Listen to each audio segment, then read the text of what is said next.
My name is Chris. I am 33 years old. I was one of Jehovah's Witnesses, and I am shunned. All right, Chris. So how'd you come to be one of Jehovah's Witnesses in the first place? Um, it's kind of a tricky story, but my parents actually started studying with my grandmother Mm. after they got married at a very young age. My grandmother was a witness prior, had been a witness years before. My dad grew up in the organization, never got baptized. And when he met my mother and um, decided he wanted to be with her, they got married, moved in with my grandparents. They started studying. Dad didn't continue to study, mom did. That's interesting because your dad had been around it, and he was the one not to continue. Mhm. Okay. So your mom continued studying, and what was the progression there? So they got divorced when I was about 2. Mm. And after the divorce, we moved in with a witness in the congregation we were going to. We'll call her M. I think she's no longer a witness. I haven't seen her since I was probably 8 years old. But I don't think she's a witness anymore, actually. But from there, my mom met a man in the congregation who later on became my stepfather. And they got married. And I think that we moved into another apartment. Or no, we had moved into the first apartment that me and my mom had by ourselves prior to them getting married, and he moved in with us. Okay. So yeah, so I had been in the same congregation since I was about 3 or 4 years old, and that is the Montgomery North congregation that still Okay. exists today. And you were in that for your entire witness career? I was in that congregation until we were 15, or till I was 15.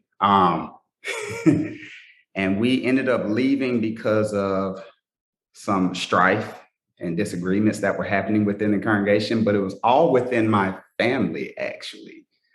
A situation happened that, like I said, it was my stepfather's family. So, like I said, I think I can say their names.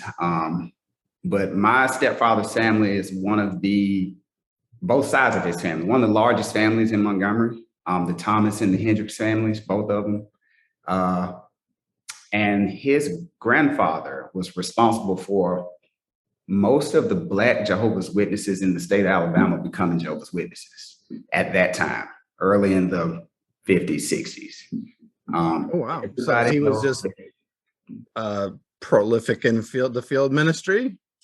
He was, I want to say, if I'm not mistaken, even one of your first Black elders and started one of the first Black congregations. And that is actually how my dad's mother became a witness, was because of him. So that's how my dad's side of the family got pulled in, was because of him. Wow. Mm-hmm. I guess, do you know much about that history? I know a small amount. I know that they were in Tuskegee, the Tuskegee, Alabama area. I think that's where they started the first Black congregation. And like I said, at this time, there was segregation going on. So there was a white congregations and Black congregations.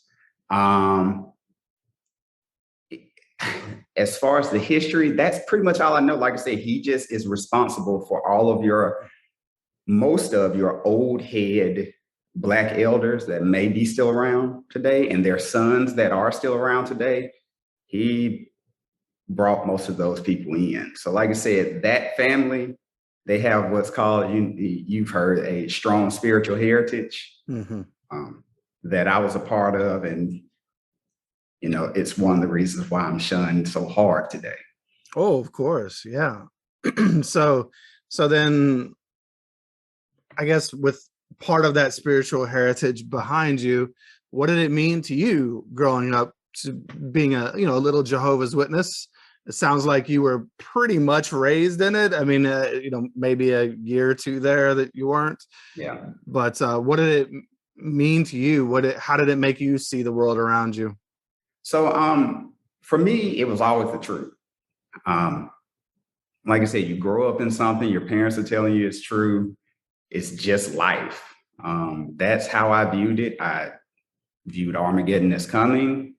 I viewed, the world that's going to be destroyed.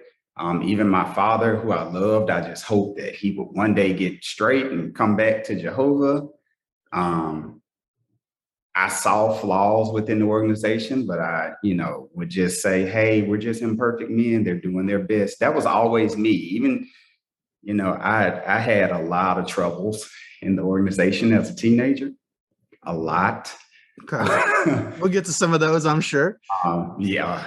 But I viewed the world through the lens of a typical born-in Jehovah's Witness. So it was the truth. And were you afraid of things like Armageddon? Did you have a lot of fear, or was it just kind of like, well, this is just a thing we do and we do it? It was fearful for me. So I now know I suffer from anxiety.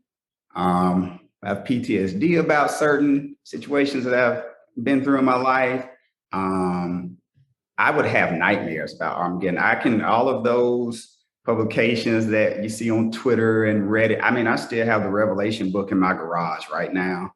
I remember going over the Revelation book, Monday night book study, and being nauseous about the Great Tribulation, and officers are going to snatch me away from my mom and we're going to get killed. And it was fearful for me. And I remember there was like a 3-year span of district conventions. I can't tell you the years, but I just remember it was just all revolved around Armageddon and the Great Tribulation, and how hard the Great Tribulation is going to be. And we might get thrown in jail, and we might get killed, and it was fearful. Yeah. The Great Tribulation, the often like the Nazi concentration camp imagery, the threats that you're going to be taken away from your parents and put in some sort of, re-education camp or something like that.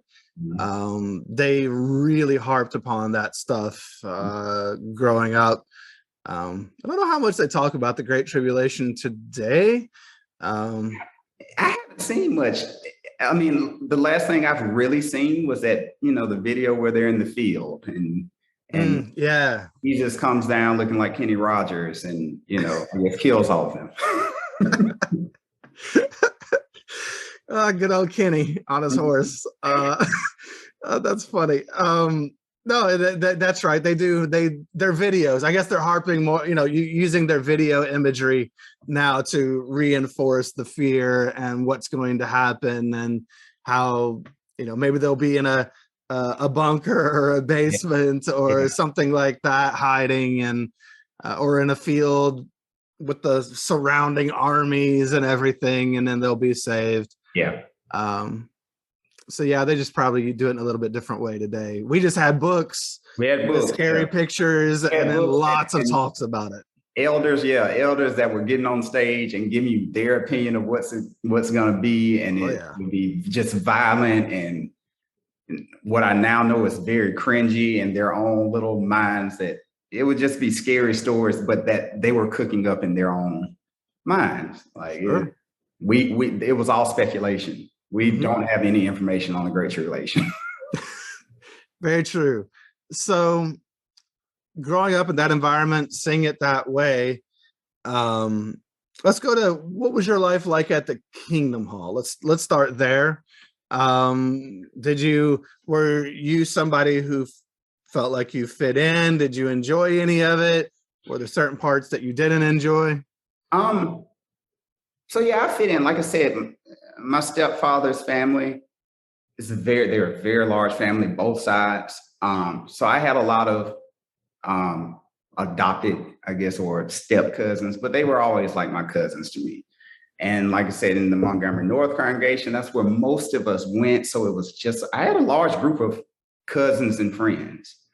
I sometimes felt isolated because, like I said, they weren't my blood cousins, but it's nothing that they ever did on purpose to make me feel that way. It's just that, they all have the same last name. They all kind of look alike. And then here's me, this little sore thumb. It was just an insecurity of mine.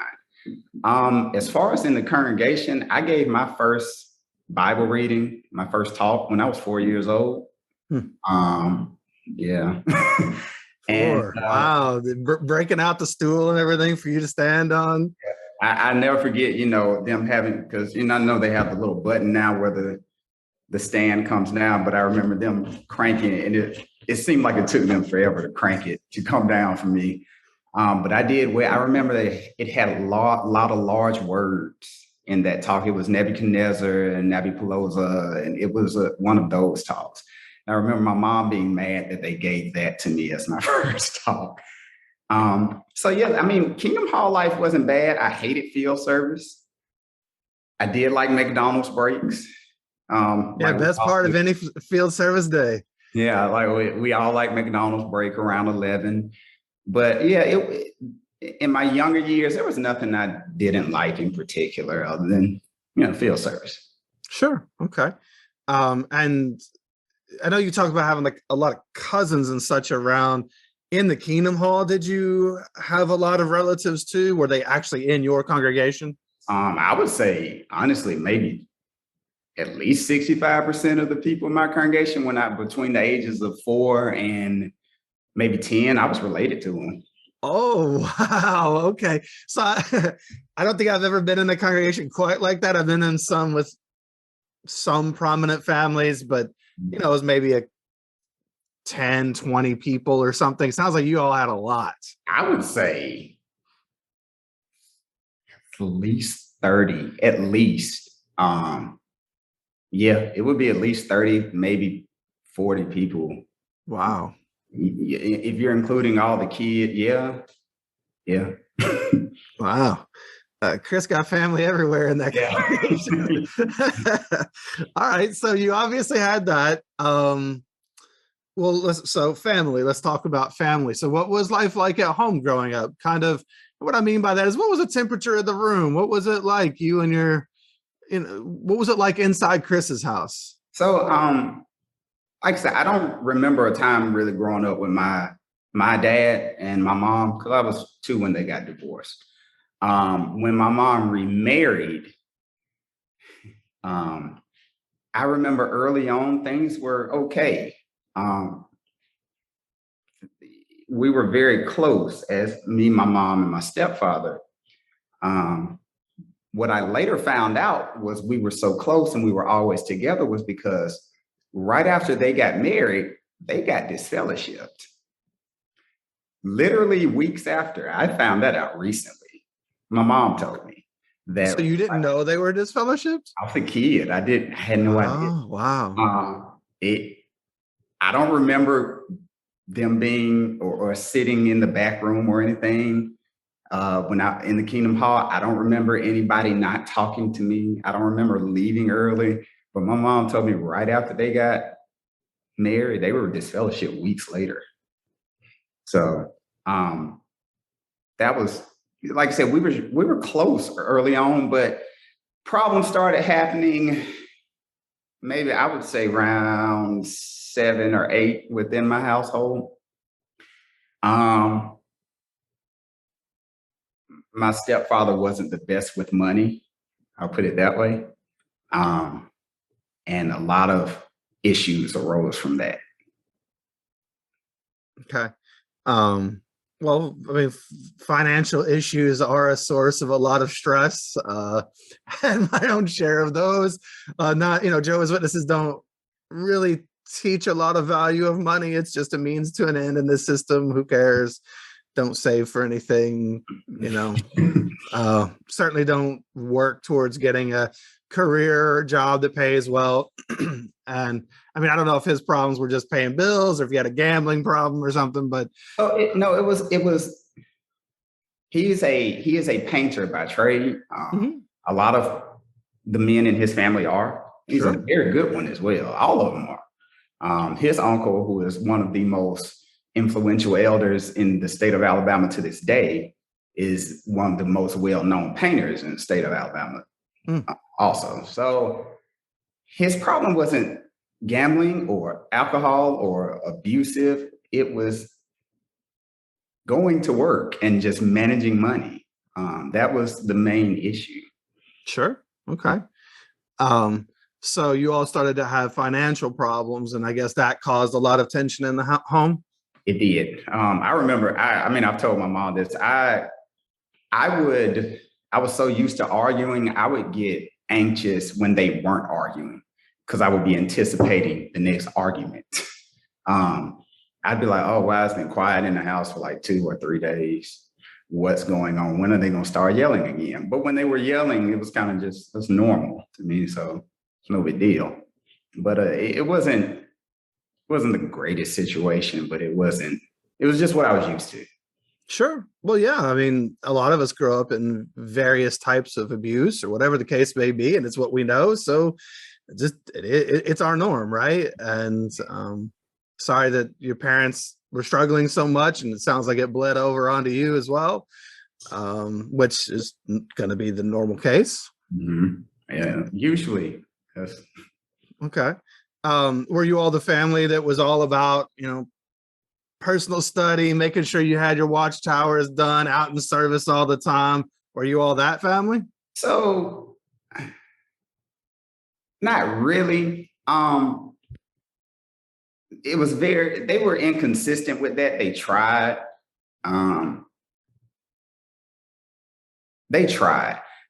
Field service wasn't every Saturday thing. We were always out in field service. We weren't the family that was out for 6 hours, but hour or two every Saturday. Yeah, watchtower studies sometimes. This is back before family worship, so like I said, it was generally just watchtower study, and that was once, maybe twice a month. Now, we were the family. I'm sorry to say, hope no one takes offense to this. We were the family that was putting on airs to make sure everybody in the family comments, so we look, good as a unit in the congregation on Sunday. That was us. It was, well, Chris, you can't do this today. You can't go here today if you don't comment. You can't do this if you don't comment. It was, yeah, that was always imposed upon me. Well, yeah, you got to keep up appearances, right? Mm-hmm. Absolutely. Appearances matter a lot inside the organization. And that's why it's so surprising to people to find out at times what's really going on, behind closed doors, or what the real situations are in congregations or whatever the case may be, because Jehovah's Witnesses are excellent at putting on airs, at controlling appearances. Mm-hmm. Like I said, I mean, growing up now and knowing the things that I know now about some of the different families that were in my congregation, and you would have thought that they were fit for Bethel service, but now knowing like, oh, you actually needed to go to jail for what you were doing. Yes. Yeah. Yeah. Well, so what about, so you obviously had your own trials and tribulations at home. And did y'all have fun? Did y'all have any good times? Did y'all like to go places or do anything? I mean, as a child, I went to Disney World. We went on cruises. My stepfather and his brothers and sisters, he had 3 brothers and 1 sister. And I will say their names, my cousins from them, because they know I'm doing this podcast. There's Niles and Jordan. Neither one of them are witnesses. We're still close to this day. We always went on family trips: Tennessee, Chattanooga, Nashville. Like I said, went to the Bahamas. Saw their Bethel branch down there. Went on Bethel trips. Riding a bus for 7 days. That's torture. We had fun. I think we went to Disney World 2 or 3 times. I know I went 2 or 3 times as a kid. Yeah, and having such a big family too, you can go with family, or I don't know if you all had just were you all close as a family, like game nights and stuff like that? Yeah, cards, movies, just to getting the kids together, at aunts and uncles' houses, game night. I grew up.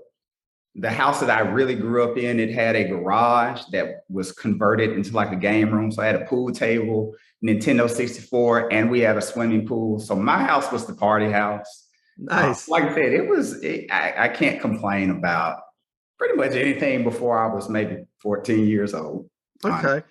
Well, and look, I asked that question because I just want to show it's not all good. It's not all bad. There are usually some genuine moments in there, just people having fun. Jehovah's Witnesses like to have fun.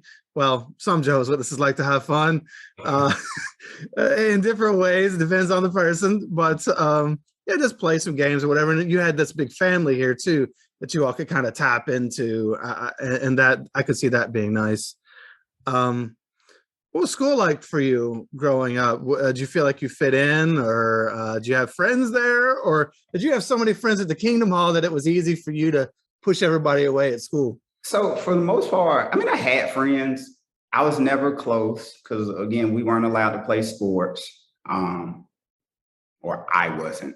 My cousins, some of my cousins, a lot of my cousins played sports. I have a cousin that actually was a quarterback at Georgia Tech for a few years.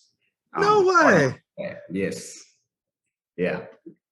I may have given a little bit too much away, but anyway. I don't know. I don't know who your cousin was. He was a cousin of one of those big families. Gotcha. But his older brother got to play sports, was very well-known running back at a school here in Montgomery, was recruited by some SEC schools. And like I said, he and I were really close. Like, we were really close growing up, and we went through Fire Academy together. So, I mean, as far as people at school, they were just people at school I interacted with.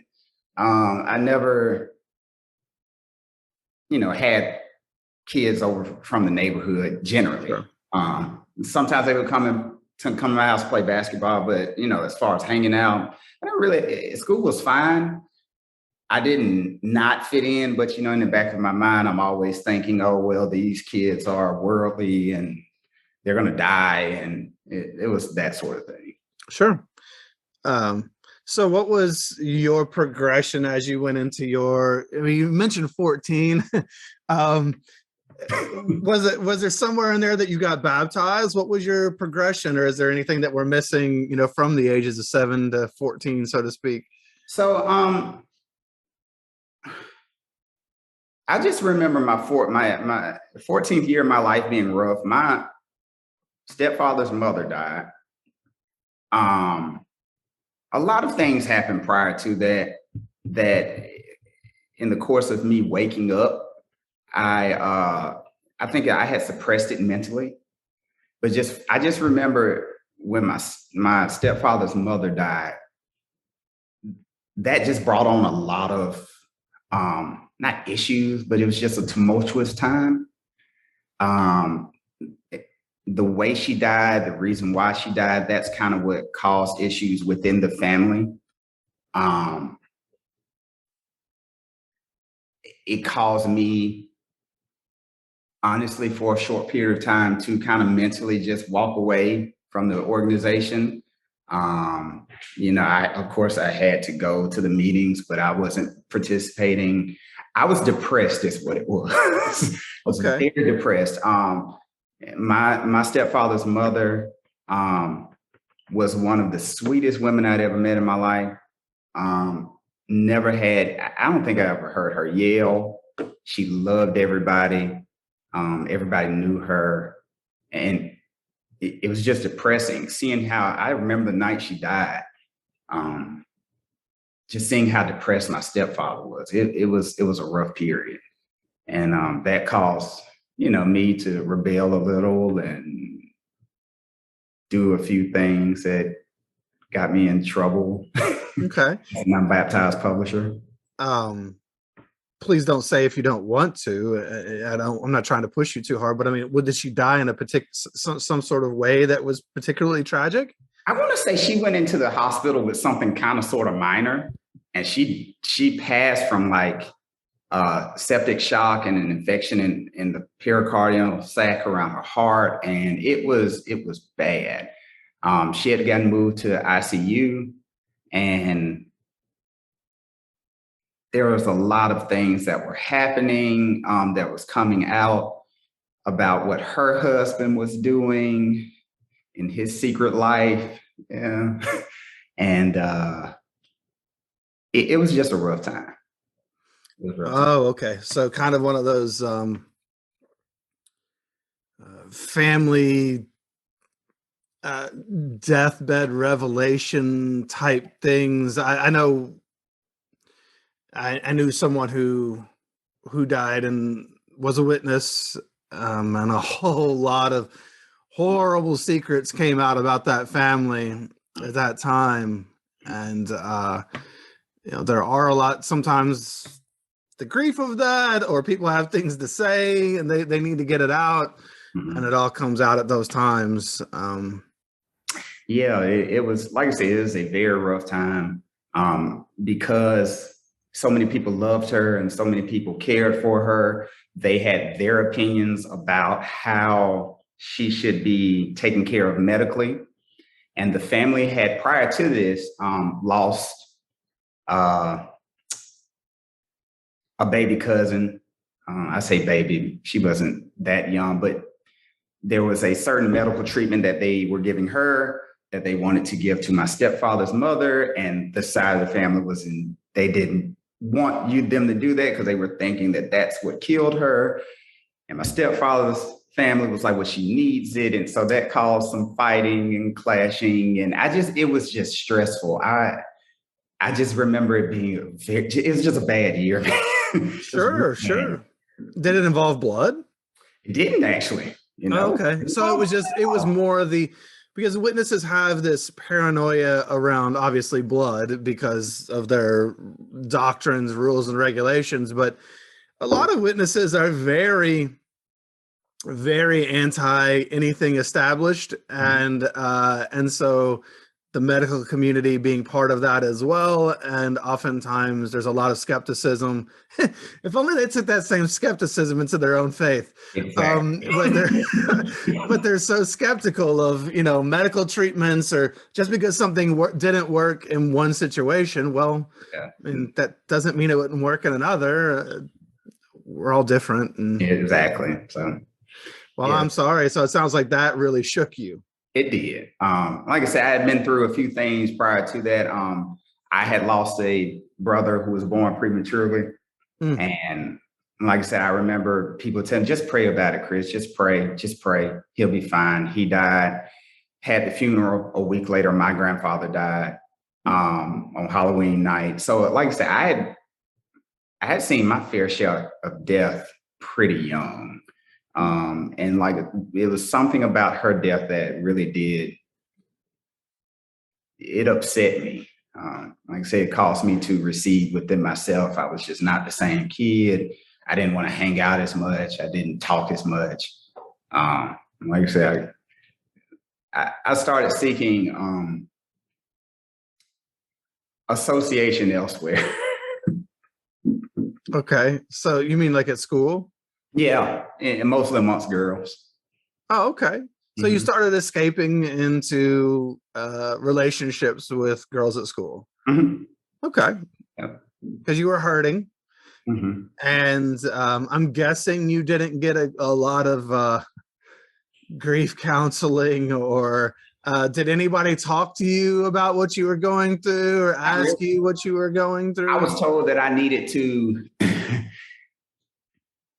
to start just no one asked Chris what's wrong. Hey, what's wrong? Is there anything bothering you? It was more of, why aren't you commenting anymore? Why aren't you putting forth the effort at the meeting? Why didn't you study your watchtower? Why aren't you doing this? Hey, this person called for you. This witness person called for you. Want to hang out? And I didn't. So it was that sort of thing. I like I said, I kind of just receded into myself, isolated myself. Well, sure. You were going through a lot of pain and had nowhere to put that pain. And it sounds like the way the people around you dealt with it was to add to the pain with accusations or maybe punishments if you weren't commenting or whatever, instead of, hey, what's wrong? How can we help? What are you feeling? What are you going through? That's really, It doesn't sound like they made it a safe place. It didn't. It wasn't at all. And like I said, I think that's what caused me to start to reach out more at school Sure. and speak to people in a way maybe I haven't spoken before. And I discovered, hey, these people are actually kind of cool. And I didn't think that these girls would talk to me. Okay. And you weren't baptized yet, right? I was unbaptized publisher at the time, Okay. Okay. which didn't last much longer. Okay. All right. So, you were seeking solace and comfort then in relationships with girls at school. Mhm. Sounds like for the most part. Okay. I mean, yeah, it's a distraction that makes you feel good about yourself and people are interested in you. And especially when you've been held away from other people for so long. Yeah. Yeah. So what were the next steps in your life? Because you said you didn't stay an unbaptized publisher for very long. Yeah, I got read off. You know, I mean, I did things that got me read off. I didn't really care at the time. When you say read off, you mean like No longer an unbaptized publisher. Okay. Yeah, I was, that was taken from me. Didn't care. My parents care way more than I did. And like I said, I think that's just more so for the appearance thing. It just makes you look bad. I did notice that people in the congregation kind of took a step back from me when that happened. It didn't really matter to me. Yeah, it's pretty sad though. You'd be a 14-year-old kid ostracized in the congregation because you're a 14-year-old kid who's hurting because he's lost some people. And yeah, I mean, I say it didn't matter to me. I think it did. There were a few of my cousins that did not treat me that way. And I still love them too, even though we don't talk the way we used to. I still love them to this day for that. One of my cousins in particular, who I was very close to, you know, she would oftentimes get in trouble. But I know she was hurting in different ways too. I know she is still to this day. So yeah, I mean, but for the most part, I did notice a lot of people in the congregation take a step back from me. Didn't invite me out. Didn't invite me to, you know, their house to hang out as much anymore. My son's mother's family definitely did, which was funny. But yeah, that's what happened at that time. okay. So withdrawal of support for the kid who's hurting, that makes things a lot better. So where'd you go from there? You know, honestly, it's kind of a blur. You know, that was my ninth grade year, and then I went to high school. So 10th grade year was pretty fun. I got really close with a cousin who was a little older than me. We'll call him R. R had he was an impressive young man. Let's put it that way. That's the way people would describe him. He was spiritual, good looking guy, athletic. He was from that same family.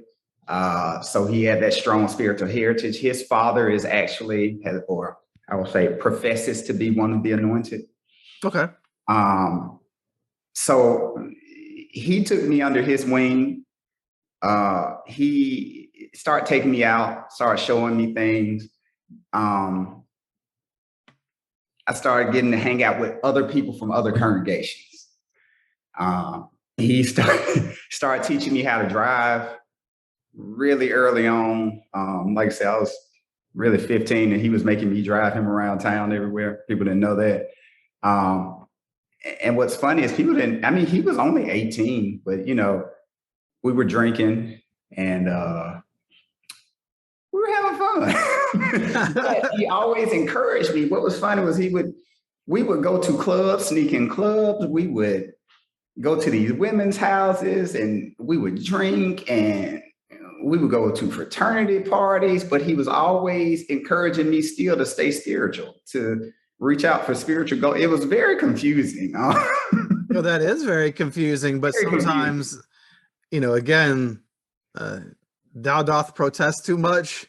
Sometimes it's the people who are doing the shady things on the side that also on the back side of it, on the witness side, are, seem to be the most interested in it, and a lot of times that's just out of their own guilt, Yeah. shame. Yeah. And like I said, I can't say that, I mean, other than the drinking, and I can't say that he was doing anything that would actually have gotten him a judicial matter. Sure. But, I would think that handing a 15-year-old kid keys to your car and then going out to drink, and here's the bottle of Hennessy too. Yeah. Over here, yeah. That underage drinking alone can get you, you could catch a charge for that, so to speak, right? Yeah. And go down. Yeah. I mean, and the thing was, like I said, he was very mature for his age. He's very intelligent. He actually, the last I heard, he because he's into IT, he actually helped develop the JW.org website. He's in Bethel to this day, married now.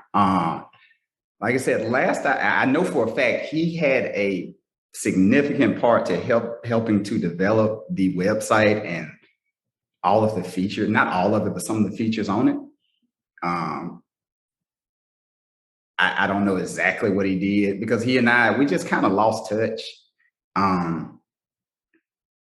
Maybe around the age of 19 or 20, because like I said, he moved to Bethel. I was gonna say, usually people go to Bethel around 19, 20, don't they? Somewhere in there. He wasn't 19. I was 19 or 20. He was probably 22, 23. Okay. He went to Bethel after his first marriage, which his wife is actually a cousin of my second wife. And at that time, when he and or it was prior to that, I got really close with my older cousin. We'll call him G. And it was also his older cousin. G is now an elder. But at the time, G was disfellowshipped. Everybody wanted to be G, because G is very tall, very handsome. At the time, he was he was in the same fraternity that I'm in. We all wanted to hang out with him. And I took every opportunity I could while he was still disfellowshipped to hang out with him. But he wouldn't allow me to see and do the things he was doing.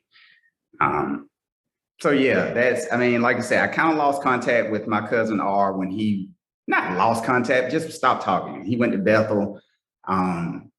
He was working on special projects. I know they had him in the Middle East for a while. I don't know what he was doing there, but yeah. It's interesting. A lot of young people kind of have those years where they maybe experiment with certain things, or they get involved in certain things behind the scenes that people don't always know about. And then, later or maybe they are found out about and they're disfellowshipped or whatever. But a lot of the people in the congregation who are elders judging the worthiness of others to be in the congregation are people that don't have a lot of room to talk themselves if they were to look back at their own lives. I have learned that. And I mean, to be honest with you, I'm still proud of the changes that he made as a person, even though it's in the context of being a Jehovah's Witness. But my older cousin G, he was he had a bad reputation a few years ago. And he was able to turn that around in a way where people love and respect him now. It's still the organization. People are still judgmental. But he was able to turn that around and became, and I will say this, I'll say it to his face. I believe a lot of the way, because with him being reinstated, from the time he was reinstated to the time he was an elder was only 5 years. Oh, wow. That's a short timeline. Yeah.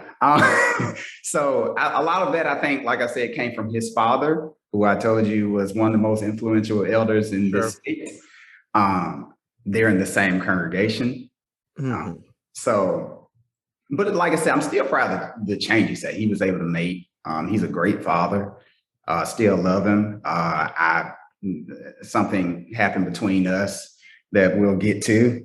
So he and I are not on good terms, but I still love him. Okay.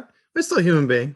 Mm-hmm. We can all make mistakes. We'll get farther into that, I guess. So you're 16-ish, starting 15, 16, starting to be exposed to some even more new things in the world, Yeah. so to speak, but also by somebody who's pushing you to be a better witness in certain ways. So does that play out in the Kingdom Hall for you or It somewhere else? does actually. So like I said, at this time, I'd hit a growth spurt. I'm still not that tall, but I had gotten to maybe average height around, for my age. I had worked all summer, so I had some nice clothes. I had gotten my car. I had a '94 Jeep Grand Cherokee. Paint was messed up on it. I loved it though. It was my first car. And school was fun for me. I love school. A lot of my classmates, we still talk to this day on Twitter and Facebook. A lot of my classmates are doing really well. A lot of guys that I went to are in the same, went to school with, same fraternity as me. We're really close. So school was fun. But on the flip side of that, like I said, I got baptized when I was 17. And I'll be honest, the only reason I got baptized is because all of the kids around me were all getting baptized. And I was being pressured mainly by my parents and my two older cousins, G and R, to get baptized. It was never a thing of I don't want to get baptized, but it also wasn't I have this strong just desire to get baptized. So I kind of it was a peer pressure thing for me. I got baptized. That was the reason why. Well, sure. It's a peer pressure thing for a lot of people, but the closer you get to 18, the more the pressure ramps up because they got to get you baptized before you get out of their house, right? Got to get you locked in if they can. And so now, I'll actually be honest. I take that back. It wasn't my mom peer pressuring me. My mom was actually telling me, "You're not ready. You're not ready. You're not ready." Now, my stepfather, for appearance sakes, I think, was pressuring and everybody else around me. Like I said, and it kind of became like an anxious thing because my girlfriend at the time, who was my son's mother, she had gotten baptized. Her older brother had gotten baptized. Their older cousin had gotten baptized. Several of my cousins had gotten baptized, all in the same year. And it was the year prior to that. So I was 16 when they were all getting baptized. And so by the time I'm 17, I'm like, I guess I started to ask him. My mom was like, "You ain't ready." And I was like, "Oh, okay, well, I ain't ready, whatever." But people around me start pressuring me. well, sure. And even if they're not saying something, just seeing them all getting baptized is pressure. Because we all know what the expectation is. The expectation is that we get baptized. And so it's just a matter of when. And the older you get in your teenage years, that clock is ticking and people are expecting it. They're looking at you, whether you know it or not. They're like, "What's holding him? Yeah. Why isn't he getting baptized? He must be out there doing something." Yeah, they may start withholding association. A lot of times people will be like, I don't want you to play with somebody in the Kingdom Hall or go over to somebody's house or whatever the case may be, because so-and-so is not baptized. Yeah. And it's almost like, what's wrong with that person? That's exactly what it was. Yeah. Okay. So you succumb to the pressure, which I think we all do in one form or another. And how did you feel about it after you were baptized? So I got baptized, like I said, when I was 17 in Montgomery, Alabama at a circuit assembly. There was only two of us that got baptized. It was two people. It's the most embarrassing thing in my life, having to answer those questions from all these people, stand up front row. Got baptized. My older cousin actually was the one that dipped me. I felt absolutely no different afterwards. I'll never forget coming out and feeling like I was going, or thinking I was going to feel like Jesus and holy and see a dove, and I felt nothing. I was like, okay, is that it? And I remember afterwards going out to eat, and a bunch of my friends were there. I got a bunch of phone calls, but yeah, I didn't feel any different. It was whatever. Just wetter. Yeah.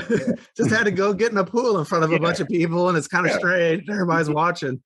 But there's not a lot that really changes, is there? No. Other than now, you could have more responsibilities in the congregation, and it can ratchet up the pressure, and we can shun you officially. Yeah, we can disfellowship you now. I mean, yes. We have something to hang over your head. So yes. All right. So you got baptized.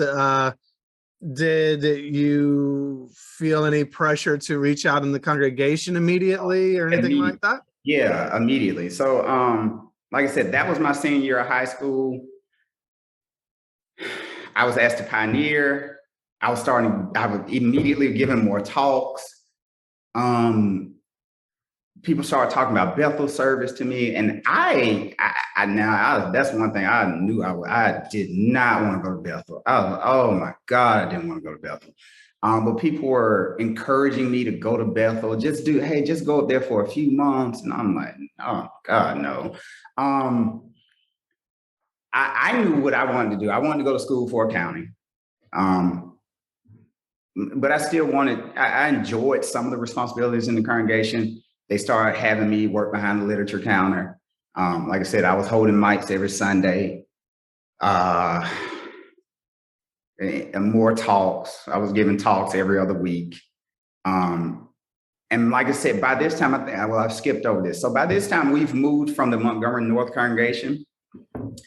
This is after my stepfather's mother passed, and everything happened in that congregation between his family. His uncle, the one I keep mentioning, who is very influential, came to my stepfather and said, hey, we're starting a new congregation in Millbrook, Alabama.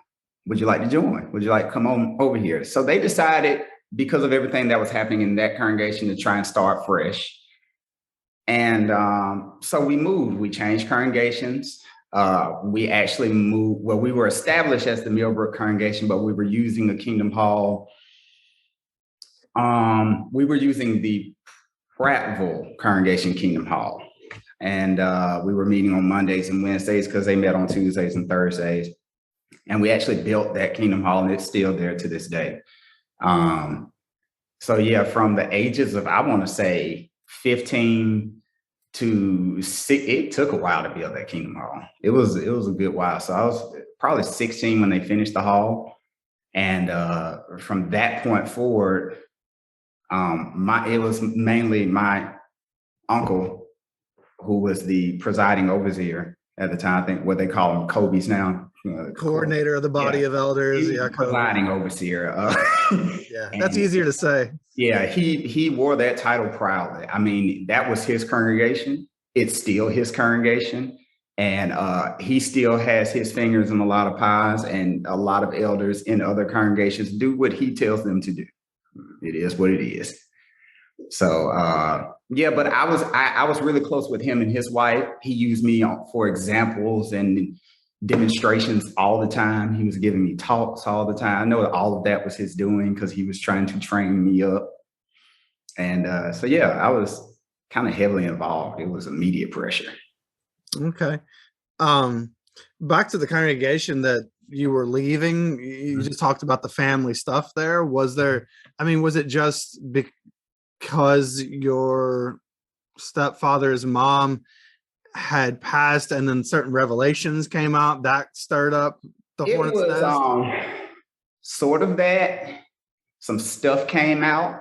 Arguments literally happened between like my mom and certain members of the family, my aunt, who was like my second mom, and certain members of the family, and there was just clashing. So we were coming to the Kingdom Hall, and it was just tension. And I think my parents got tired of that. and they literally just wanted to start fresh. You know, it was kind of difficult being in a hall because for a while, my stepfather's mom went to that hall too. It was very hard being in the hall and not seeing her there. And I think mainly he wanted to start fresh and go somewhere where he could actually reach out, which never really happened. But yeah, that's kind of why we left. Okay. Mhm. And so you all go to this new Kingdom Hall, fresh start. You end up then getting baptized and used a lot in the congregation. Was it a big hall or was it kind of small since you were new? It was a medium-sized congregation starting out. What was funny was a lot of the kids that were in that congregation that were around my age, they were all related. And they did not like me, and I did not like them initially. I could not stand them. I thought they were country. I thought they were lame. And they thought I was stuck up, which I really, really was. I was an arrogant little prick.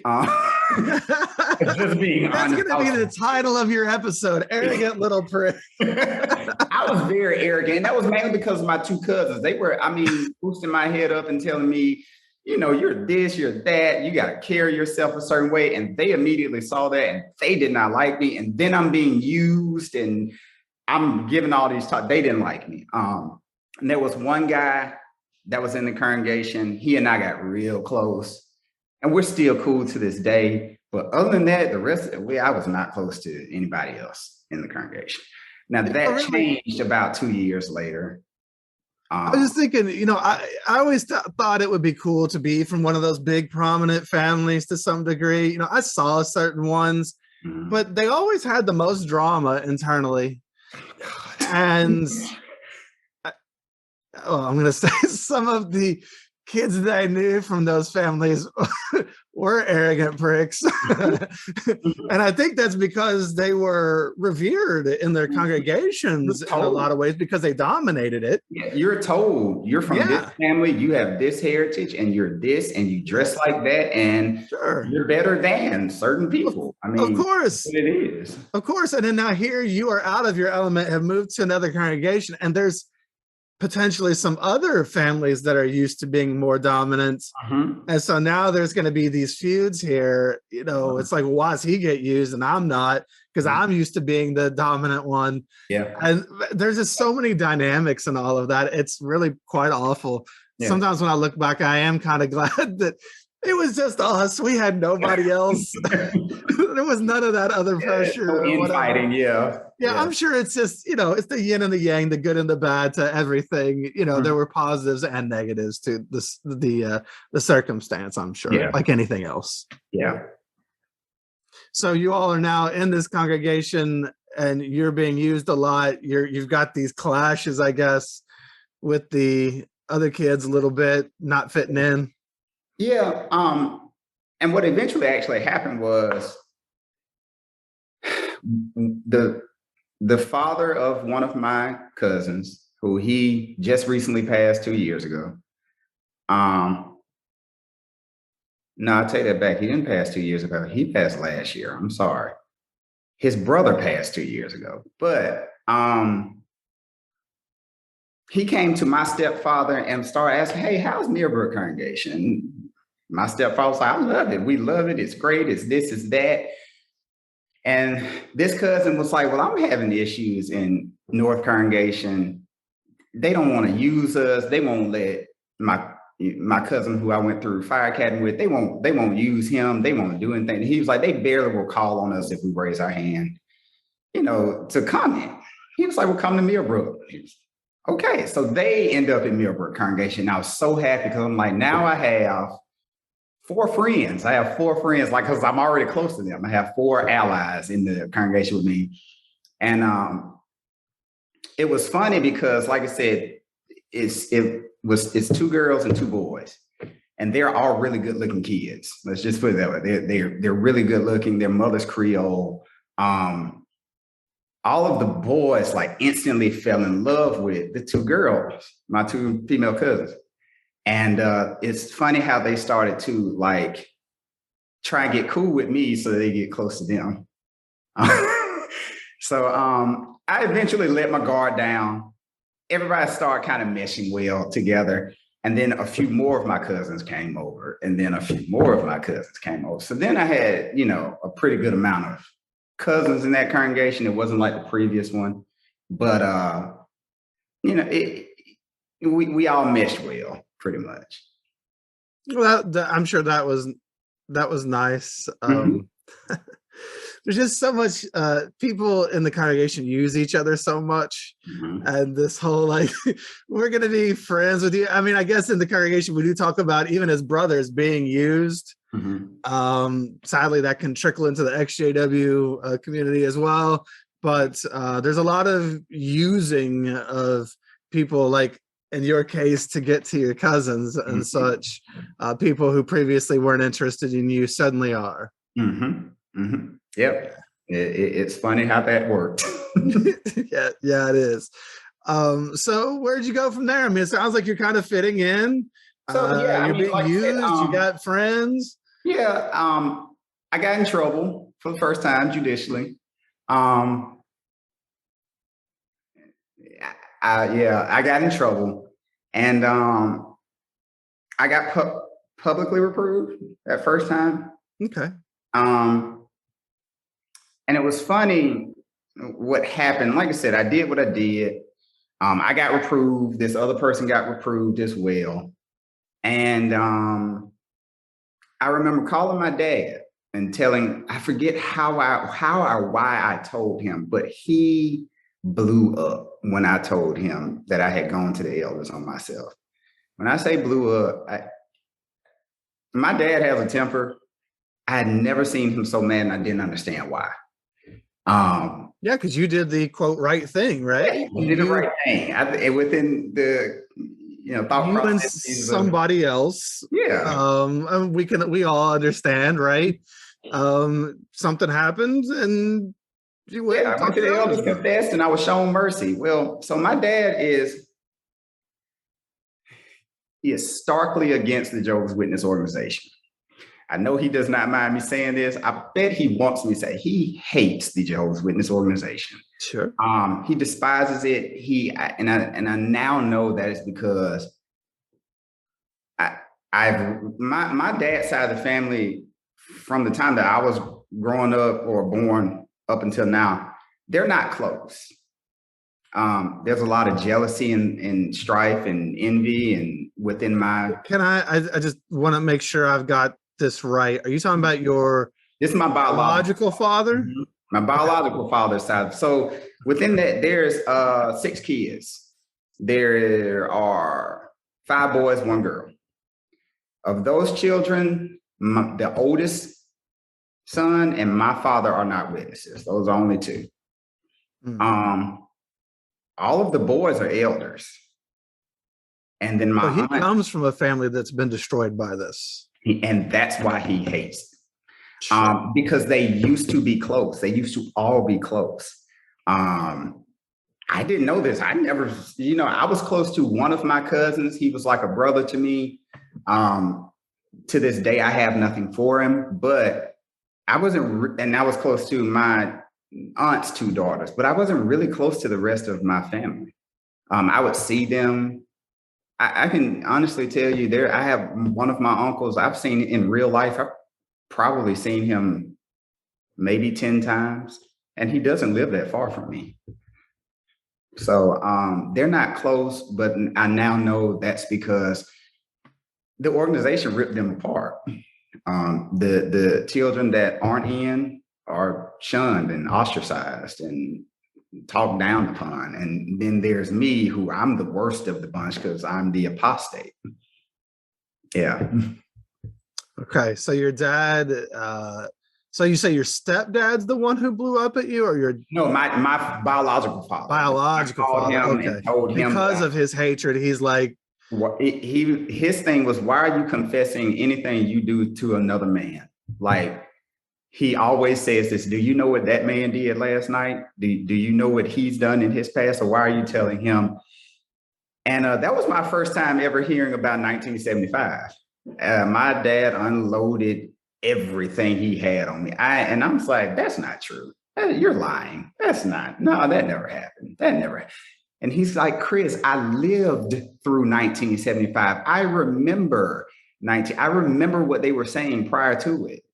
I said, that's not true. I was like, you're just mad. So he and I decided that day, we're just never going to talk about religion. We'll just leave it at that. But it always stuck with me. I remember hearing him say this stuff, not believing it, but it's like, where did he get that from? Like, why would you just make something up like that? It's pretty. So he planted a seed, so to speak. 1975 stood out in your mind. I mean, like he said, he lived it, right? Mm-hmm. He lived it. A man with an experience is not at the mercy of a man with an opinion. Mm-hmm. Your dad had an experience. He lived it. Mm-hmm. You're a kid with an opinion, but you didn't have that lived experience. He was there, right? He had the knowledge he had. Yeah. Right. And so, that's fascinating. So he planted those seeds, and it kind of stuck in your head. Mm-hmm. Time wasn't right. Doesn't sound like for you to maybe necessarily explore. That's fine. Mm-hmm. But yeah, you can see why he would be so concerned with you going and confessing. Mm-hmm. So you confessed, and you ended up getting reproved? Yeah, I got reproved. I got my privileges back pretty fast though. It was 6 months, something like that. Graduated high school. And everybody had been asking me, what am I going to do for college? What am I going to do? So what people didn't know was I had actually applied with my school counselor. My mom didn't find this out until a few years ago. I've been accepted into Auburn University, Alabama, LSU, UAB, and like Alabama State too. But I just knew, I'm like, my parents not going to let me go to LSU or the University of Alabama, even though my mom went to the University of Alabama. So I just, when I got the acceptance letters, I would just hide them. I had a stack of acceptance letters. I hid them in my sock drawer. And where I ended up going was to Auburn University in Montgomery, their satellite campus. And I went for accounting. But I do remember when I started going to college, my privileges were pretty much taken away. I was not holding the mics. I was not being given talks, even though I was in good standing.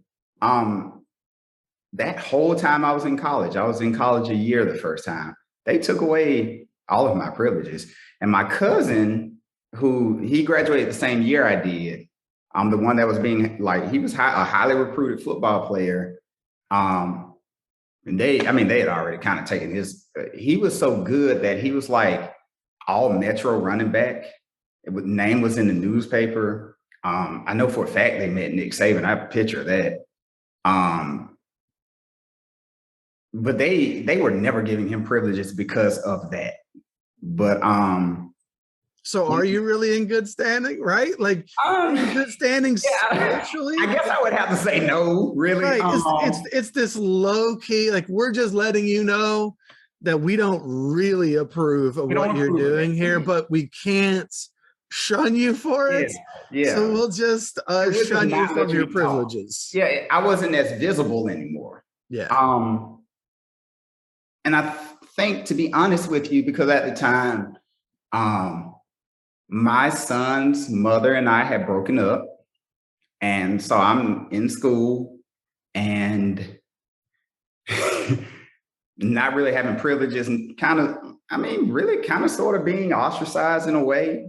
I just started to reach out while I was in school to other people and going to games, going to baseball games, start hanging out with the softball team and the girls volleyball team and things like that.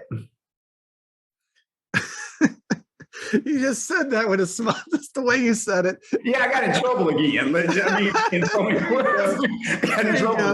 got in trouble again. I was hanging out with the girls volleyball team. Sure. Okay. So yeah, because you're normal. Mm-hmm. You're just a normal young guy. And I mean, yeah. I mean, I was doing a few things. sure. I got in trouble. Okay. And I got publicly reproved again. And college life, like I said, I enjoyed college, but I didn't enjoy school. So I was going to class to look and see what girls were in class. And there was a girl in class I liked. I would go to class, but if there was just a class, I would skip class all the time. Um, I was just hanging out. I was working at this time. I was working for the public library, which you'll be amazed at how many girls just go to the library. So, like I said, it became a thing for me. It's just sex in general just became just a thing for me. Single, I had pretty much a little bit of my own money. And at this time, my mom and stepfather, things were falling apart at that time for them.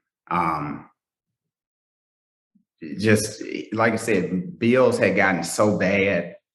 House was going into foreclosure. Um, my mom was fed up with him.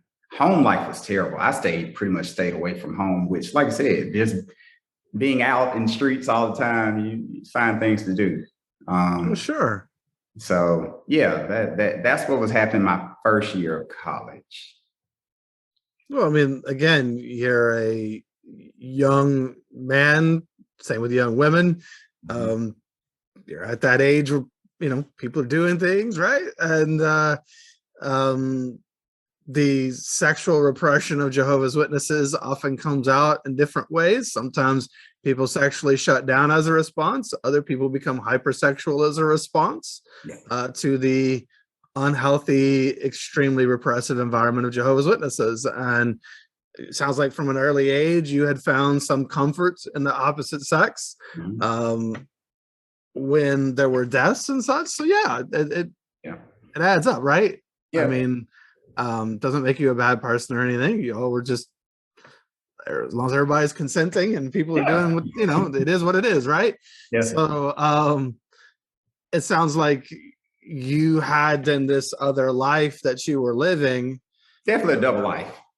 Yeah, well, yeah. And again, the double life, the secondary life, is often the life that is really kind of more what you want.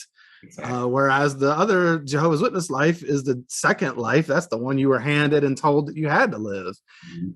And now you're watching that crumble in some ways. You're publicly reproved. Your parents, or your stepdad and mom are having their troubles, and that relationship's falling apart. Mhm. So, what do you do from there? Allow me to break in here for a second. This channel is made possible by you, the listener. If you appreciate what we're doing here, please consider supporting at patreon.com/shunned, or leave a review on iTunes or other platforms. Like and subscribe. All those things help the channel. If you're looking for merch, you can go get some Shun swag from the shunnedpodcast.com website, or reach out there to be on the show. If you're looking for more ex-Jehovah's Witness content, I'll recommend my first podcast called This JW Life. You can find that on podcast apps as well as YouTube. And if you're feeling stuck in life, struggling to find happiness and community, maybe you're haunted by the past, beating yourself up, unsure of who you are or what you even want out of life now that you've lost this one identity that was given to you by a cult, reach out through my other sites like exjwhelp.com, that's exjwhelp.com, or storyworkscoaching.com. And let's see about working together to help you find a life that fits you and who you are, maybe for the first time ever. And now, back to our guest. So from there, when I finally that last semester I was in school, my grades were so terrible. Like they were so bad. And I remember sitting in theater class, and we were watching Much Ado About Nothing. I had never seen that before. It's a Shakespeare play. A lot of people don't know about, but there's a movie version of it with Denzel Washington. I was watching it, and they're speaking Shakespearean English, and I'm like, oh my God, why am I here? I hate this. And I decided just not go back to class anymore. I dropped out. And one night, a bunch of witnesses had gone to the bowling alley. And I was sitting there, and my cousin, the one that I was telling you is a really good football player, he came in. Like I said, he went to school with me too. He and I talked every day. And he was like, man, I don't know about school no more. I was like, dude, I just dropped out. Like, I'm dropping out. Like, I don't want to do this anymore. And he was like, well, what you going to do? I was like, well, I've been thinking about the fire department. He was like, me too. And I was like, you want to join together? He was like, yeah. And that's what we did. I think that Monday, maybe Tuesday, we put in our applications. He actually had his aunt's husband had been a sergeant in the fire department for a really long time. And this was one of the toughest guys you'll ever meet. He was the top recruit of his class. He actually finished the second half of his recruit school. They said his leg was broken, and he still was able to do everything that was required of him with a fractured leg. But we went and talked to him, and he gave us a bunch of advice. And then my cousin's grandmother also had a cousin who was a chief in the department, who was also the top recruit of his class. We went and talked to him. Funny thing is, that guy, that chief, he used to be an elder in the organization, but he's disfellowship. To this day, he's still disfellowship. But he's an assistant chief in the department right now. I saw him recently.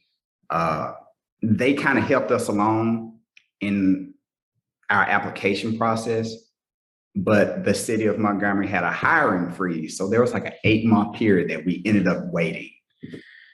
And in that 8-month period, I'm working at the library. I'm depressed because I don't know what I'm going to do with my life if this doesn't work out. And at this time, I think, I've been publicly reproved again, not being used, kind of being shunned and ostracized. And my son's mother and I were back together. I'm thinking I want to marry her. There were some issues with that. But yeah, we ended up, after a period of time, actually getting into fire academy. That was the longest 7 months of my life. But because we were in, like I said, in the southern states, southern elders have their own ideas about what jobs they think we should work. And yes, our job was seen as a patriotic job. Being a fireman? Yes. Patriotic. Yeah, this is post 9/11. So, we're seeing a lot of, every 9/11, there's like a pretty big memorial thing that happens in Montgomery. And it's kind of widely known, and you see people saluting the flag and folding flags, and they're playing the trumpets and things. So I think that was one of and I put it this way too. So my cousin R that I mentioned previously, his dad had been a firefighter for forever. He was a captain in the fire department. And he was a person that wasn't well liked. He was an elder as well, but he was a person that wasn't really well liked amongst people. So they kind of, I guess they maybe formed their opinions based off of him, and they wanted to hold us back anyway. So they're like, oh, well, you're joining this job, you're going to be missing meetings anyway, and it's a patriotic job. So we were kind of given a lot of flack because of that too. I, at this point, didn't care. I had no spiritual goals. I wanted some money. I wanted a career. And so I was like, whatever, I'll figure it out. Well, how dare you go help out people in burning buildings? I mean, that was something else that was said to me. Well, you're risking your life. I mean, yeah, kind of, I guess, but.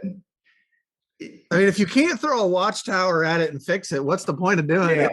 Don't do it. Like, the watchtower just go up in flames too. Yeah. That's so ridiculous. Mm-hmm.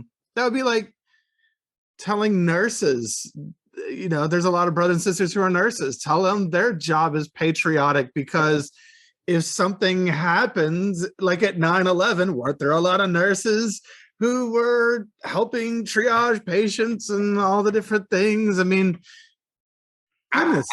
I mean, So I dumb. heard a story recently. It's not heard a story. She told me. I saw her. She was counseled.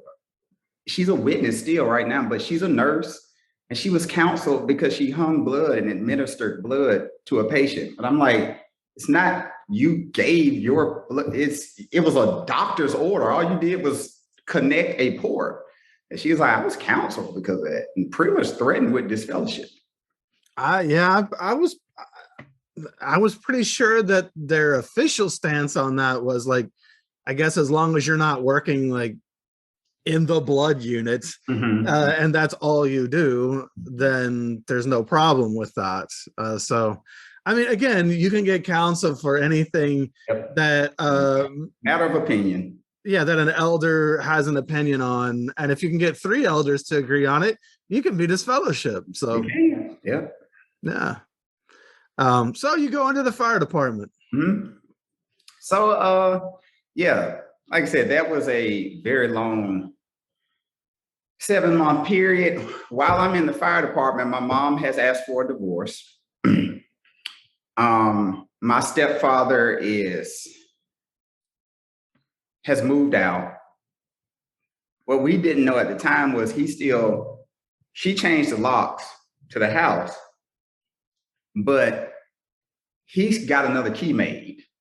This is a very crazy story. One night I'm at the house, my cousin is over, we got some girls over, my mom is in Atlanta. And there was just my car in the driveway. So my cousin's like, hey, I'm gonna take the girls home. Let me drive your car. I said, fine. So I stayed at the house. So my cousin leaves. Like 3 minutes later, I hear the door unlocking, and in walks my stepfather. Mind you, he hasn't lived there in like 3 months. And he's like, oh, what are you doing here? I live here. What are you doing here? And he lied and said something and he left. So I called my mom and told her.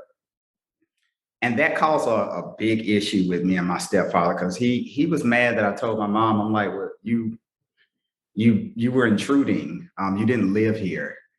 And he and I got into an argument. We didn't talk for months. But yeah, like I said, I joined the fire department. I finished the fire department. I was number 2 in my class. I was this close to being top EMT of my class, but I had the highest average, but I failed the national registry for EMTs the first time. I passed it my second attempt. I got my own apartment. I am skipping a lot of stuff, but I got my own apartment. I'm curious. I got to ask, so what's the thing with your stepfather entering the house? What's that about? So to be honest with you, he became a stalker. He was putting, at the time my mom was dating someone else. Was he putting cameras in the house or something? He was putting watchtowers in the mailbox, like circling aides in the watchtower or awakes and stuff, like implying that he was egging her car. He egged her car, egged her, the person she was dating car. He was doing a lot of stuff. But divorce got finalized and he kind of came back and tried to reconcile with me, but it was always weird. And all he would ever talk about is like, my mom died in Armageddon because she's not doing right. She's doing this, she's doing that. And one day I had to tell him, I was like, look, I don't want to talk about my mom and you anymore ever again. I was like, because every time he would do it, it would depress me. Like, it's inappropriate. Like, yeah, I would get just sad. And I finally told him I don't want to talk to him about that anymore. And he didn't talk to me for like 3 or 4 months and didn't. He didn't have anything else to talk about. Yeah, I was like, I guess that's all you ever want to talk to me about. Honestly, a lot of the relationships within Jehovah's Witnesses are quite possessive and obsessive. Oh, even friendships. And so, yeah, I'm not surprised, sadly, to hear that it went that way. Okay, so he was just there to. He was just doing his little weird stalkery things that he was doing. Yeah, and when the divorce got finalized, she got a restraining order, and he kind of went away. He would come in contact with me every once in a while, and it would be weird. But for the most part, he went away. Never really messed with her again. My mom. So what I didn't know was that I think my mom's really smart. Mhm. She actually disassociated, but she let me believe that she got this fellowship, so I would still talk to her. She was afraid that I would not talk to her if she knew that she dissociated. That she did it on her own, that she did it intentionally. She was afraid that I wouldn't talk to her anymore. And when this happened, my ex-wife was pregnant with my son, and that was like a big fear for her. She didn't want the organization to be able to take that from her. And I literally did have people telling me not to talk to my mom, like to shun her. Well, you're supposed to. Yeah. Yeah, you're supposed. If she's disfellowship, you're supposed to shun her. Yeah. Yeah. And I tried, like mentally, I tried, but I just couldn't do that. So like I said, I ended up getting my own apartment, had my own apartment for a while. And I married my son's mother when I was 20, which is a really bad idea. It's a really bad idea. She was 19, I was 20. Things started out okay. It was very strange for me getting used to this person who grew up in a different household, doing things a different way.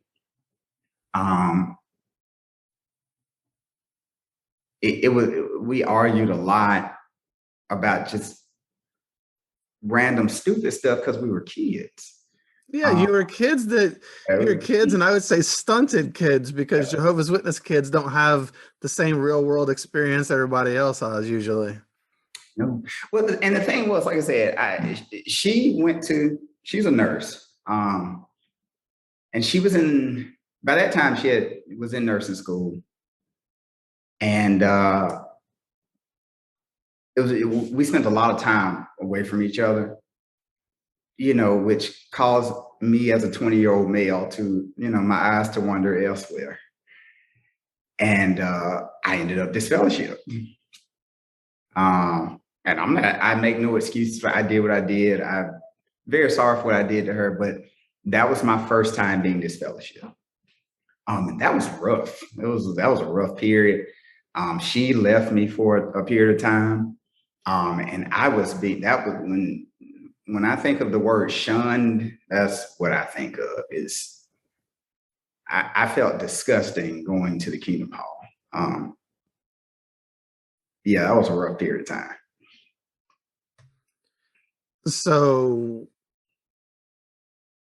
your wife, you said she left you for a period of time? It was 3 or 4 months. She left. And she eventually came back. We worked it out that time. And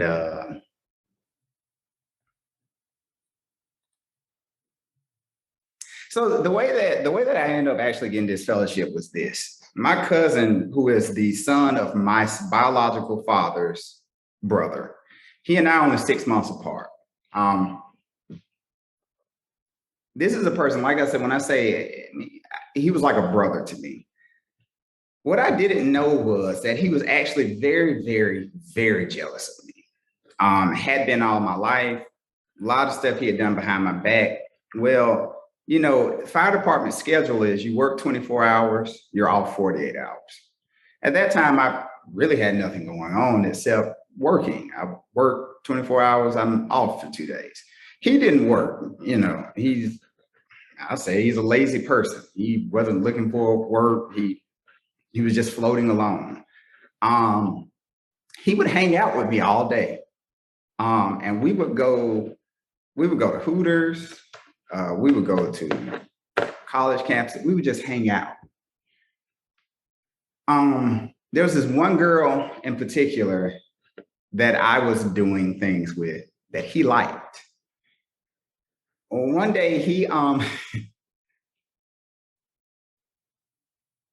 he and a bunch of witnesses went walking in the park that was up the street from my apartment. My wife went, or ex-wife at the time, ex-wife went with them.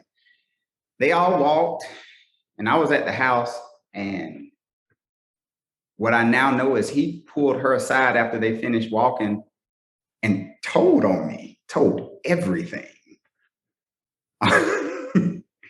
He had never indicated to me that he felt what I was doing was wrong or that I needed to go to the elders, or he was actually doing some of the same stuff. But he told, and she came home and she asked me about it, and I just confessed. And like I said, I ended up getting disfellowship. At that time, I had just had a sinus surgery, and he was coming in, and me not knowing at the time, knowing that he had done this to me, he was still coming to me and checking on me and talking to me about stuff. This is like right before I'm about to get this fellowship. And the way I found out he had done it was one day my ex-wife and I got into an argument, and she mentioned something about him telling her something. Well, when he had come over, I told him something kind of sort of like personal, and he went to my ex-wife's family's house and basically told them exactly what I had just told him. And so when she came back to me with that information, I knew. I was like, okay, so he's a rat, basically. And she told me everything that happened. And I was like, wow. So yeah. And we got into it. We kind of got angry at it. Well, I got angry at him. I stopped talking to him. Even after I got reinstated, I still wouldn't talk to him. So it sounds like, well, I mean, obviously there's a lot of drama here. There's a lot of people doing a lot of things that they shouldn't be doing.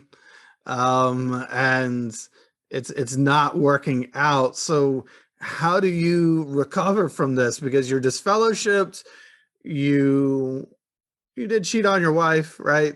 Mm-hmm. And that's a problem. And so how did you all, I'm guessing you reconciled? We reconciled. Like I said, it took a few months, but we reconciled. I worked my way back. While I was out, it was like a big issue for me because I was praying about it. I remember praying like real hard about my cousin because I hated him. And I knew the things he was doing. But then I hear, oh, he's about to go to Bethel. He was a ministerial servant, and he was about to be accepted into Bethel. And I'm like, how? How is like I finally get reinstated, and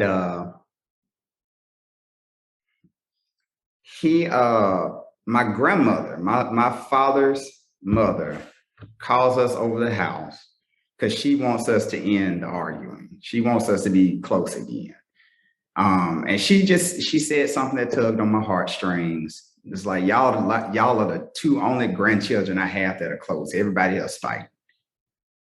And so I decided to let it go. And he and I got pretty close again. Now, in the course of all of this, I get reinstated. For some reason, I don't know to this day. I don't know why, but my ex, the night I got reinstated, she and I were having a good relationship pretty much the whole time I was disfellowship. The night I got reinstated, she flipped on me. She stopped talking to me. She would get angry about everything I was trying to do. I was trying to go out and field service with her. I was trying to do personal study with her. She would catch an attitude. I don't know why. I asked her like and I tried counseling. I went to the elders. She did, for some reason, the night I got reinstated, she hated me. And so I tried to work things out with her for a few months. And when I finally said, forget it, I don't care anymore, I got way too close with another witness girl. Now, this girl ended up being the worst mistake of my life. But we'll get to that. Okay. She was actually, she's a cousin of a cousin. And I've known her for a very long time. She and I, like I said, we got too close. And a boyfriend-girlfriend relationship started. Now, mind you, this is only 3 months after I've been reinstated. And I end up disfellowshipped again. Yeah. While married. Still married. Mm-hmm. For the first time. Okay. First wife. Yeah. And so another judicial committee. God, and that one, this was the worst one. So this judicial committee was like really weird. Because like I said, it's not my elders are here, hers were in a different city in Alabama, about 2 hours away. And what happened between us was not actually, it wasn't sex. I mean, but it was being presented to me, the questions they were asking was almost like, did you force her to do this? And I'm like they were asking, was there any alcohol involved? Did you give her drugs? Did you?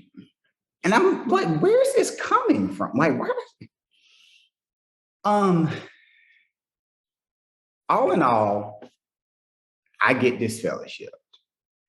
And what I find, and prior to this, I had a spat with my uncle. My uncle actually ended up being on my judicial committee.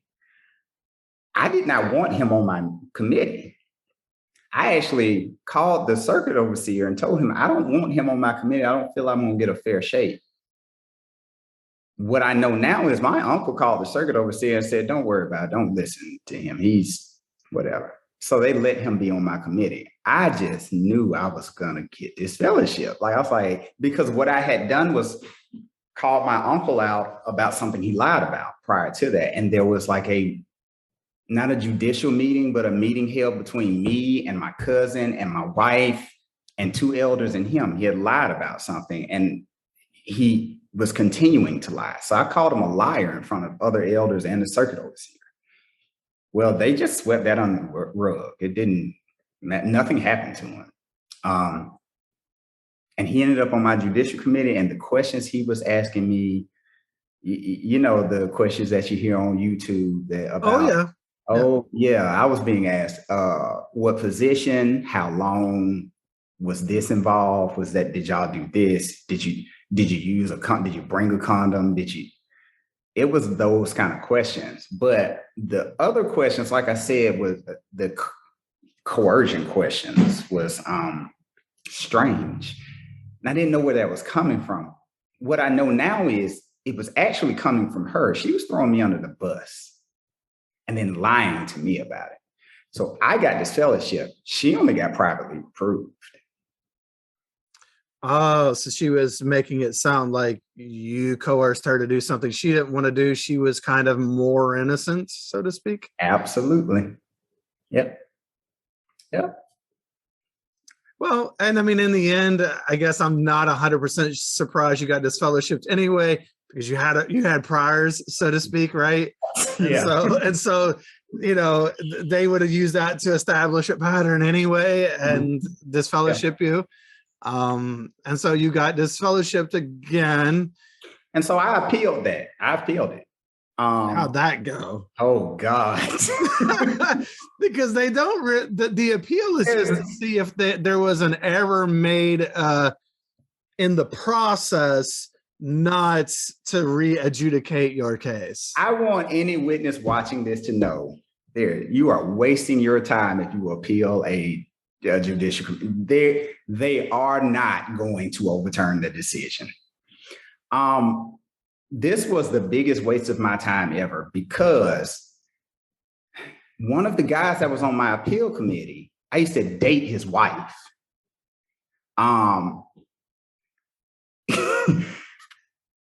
And she basically what happened between us was she kind of left him to come date me. And then when I decided I don't like want to get married to you, she wanted to get married right now. I was like, I don't want to get married. She went back to him. And I'll never forget like the questions I was being asked. There was one brother on my committee, really loving. To this day, I'd hug him if I saw him. He was like trying to help me out. But this one elder, he was grilling me. And I never forget the last question he asked. I can't remember the question exactly, but I kind of just answered it like, I think, ABC.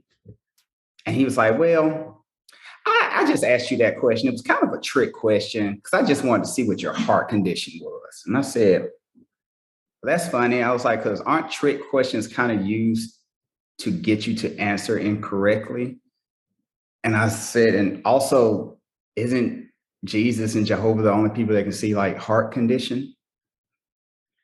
And he was like, well, we're going to excuse you now, and they deliberate all of 10 minutes and say, yeah, we're upholding this is your disfellowship. So got this fellowship.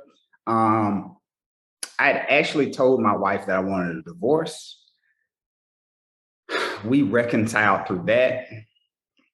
That was a very rough period. And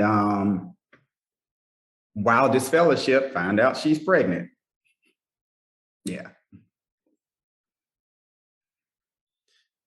And so I was smiling a second ago because I feel like I need a flow chart for like for Chris and like all his family and the cousins and the uncles and it's very convoluted. Like everybody's related to everybody, and it's just that's what it is to be a witness to some degree anyway. But then you've got this huge family and involved. And so now now your wife, mm-hmm. who you were even talking about being your ex-wife then, because you said you talked divorce, and if I'm understanding the timeline correct. I had asked her for a divorce before I'd even gotten this fellowship. I just said I didn't want to be married. I actually wanted to go and be with the girl I got in trouble with. But then I found out that she had thrown me under the bus, and I was like, no. But I still want a divorce. But we kind of worked through that and stayed together for like 2 more years.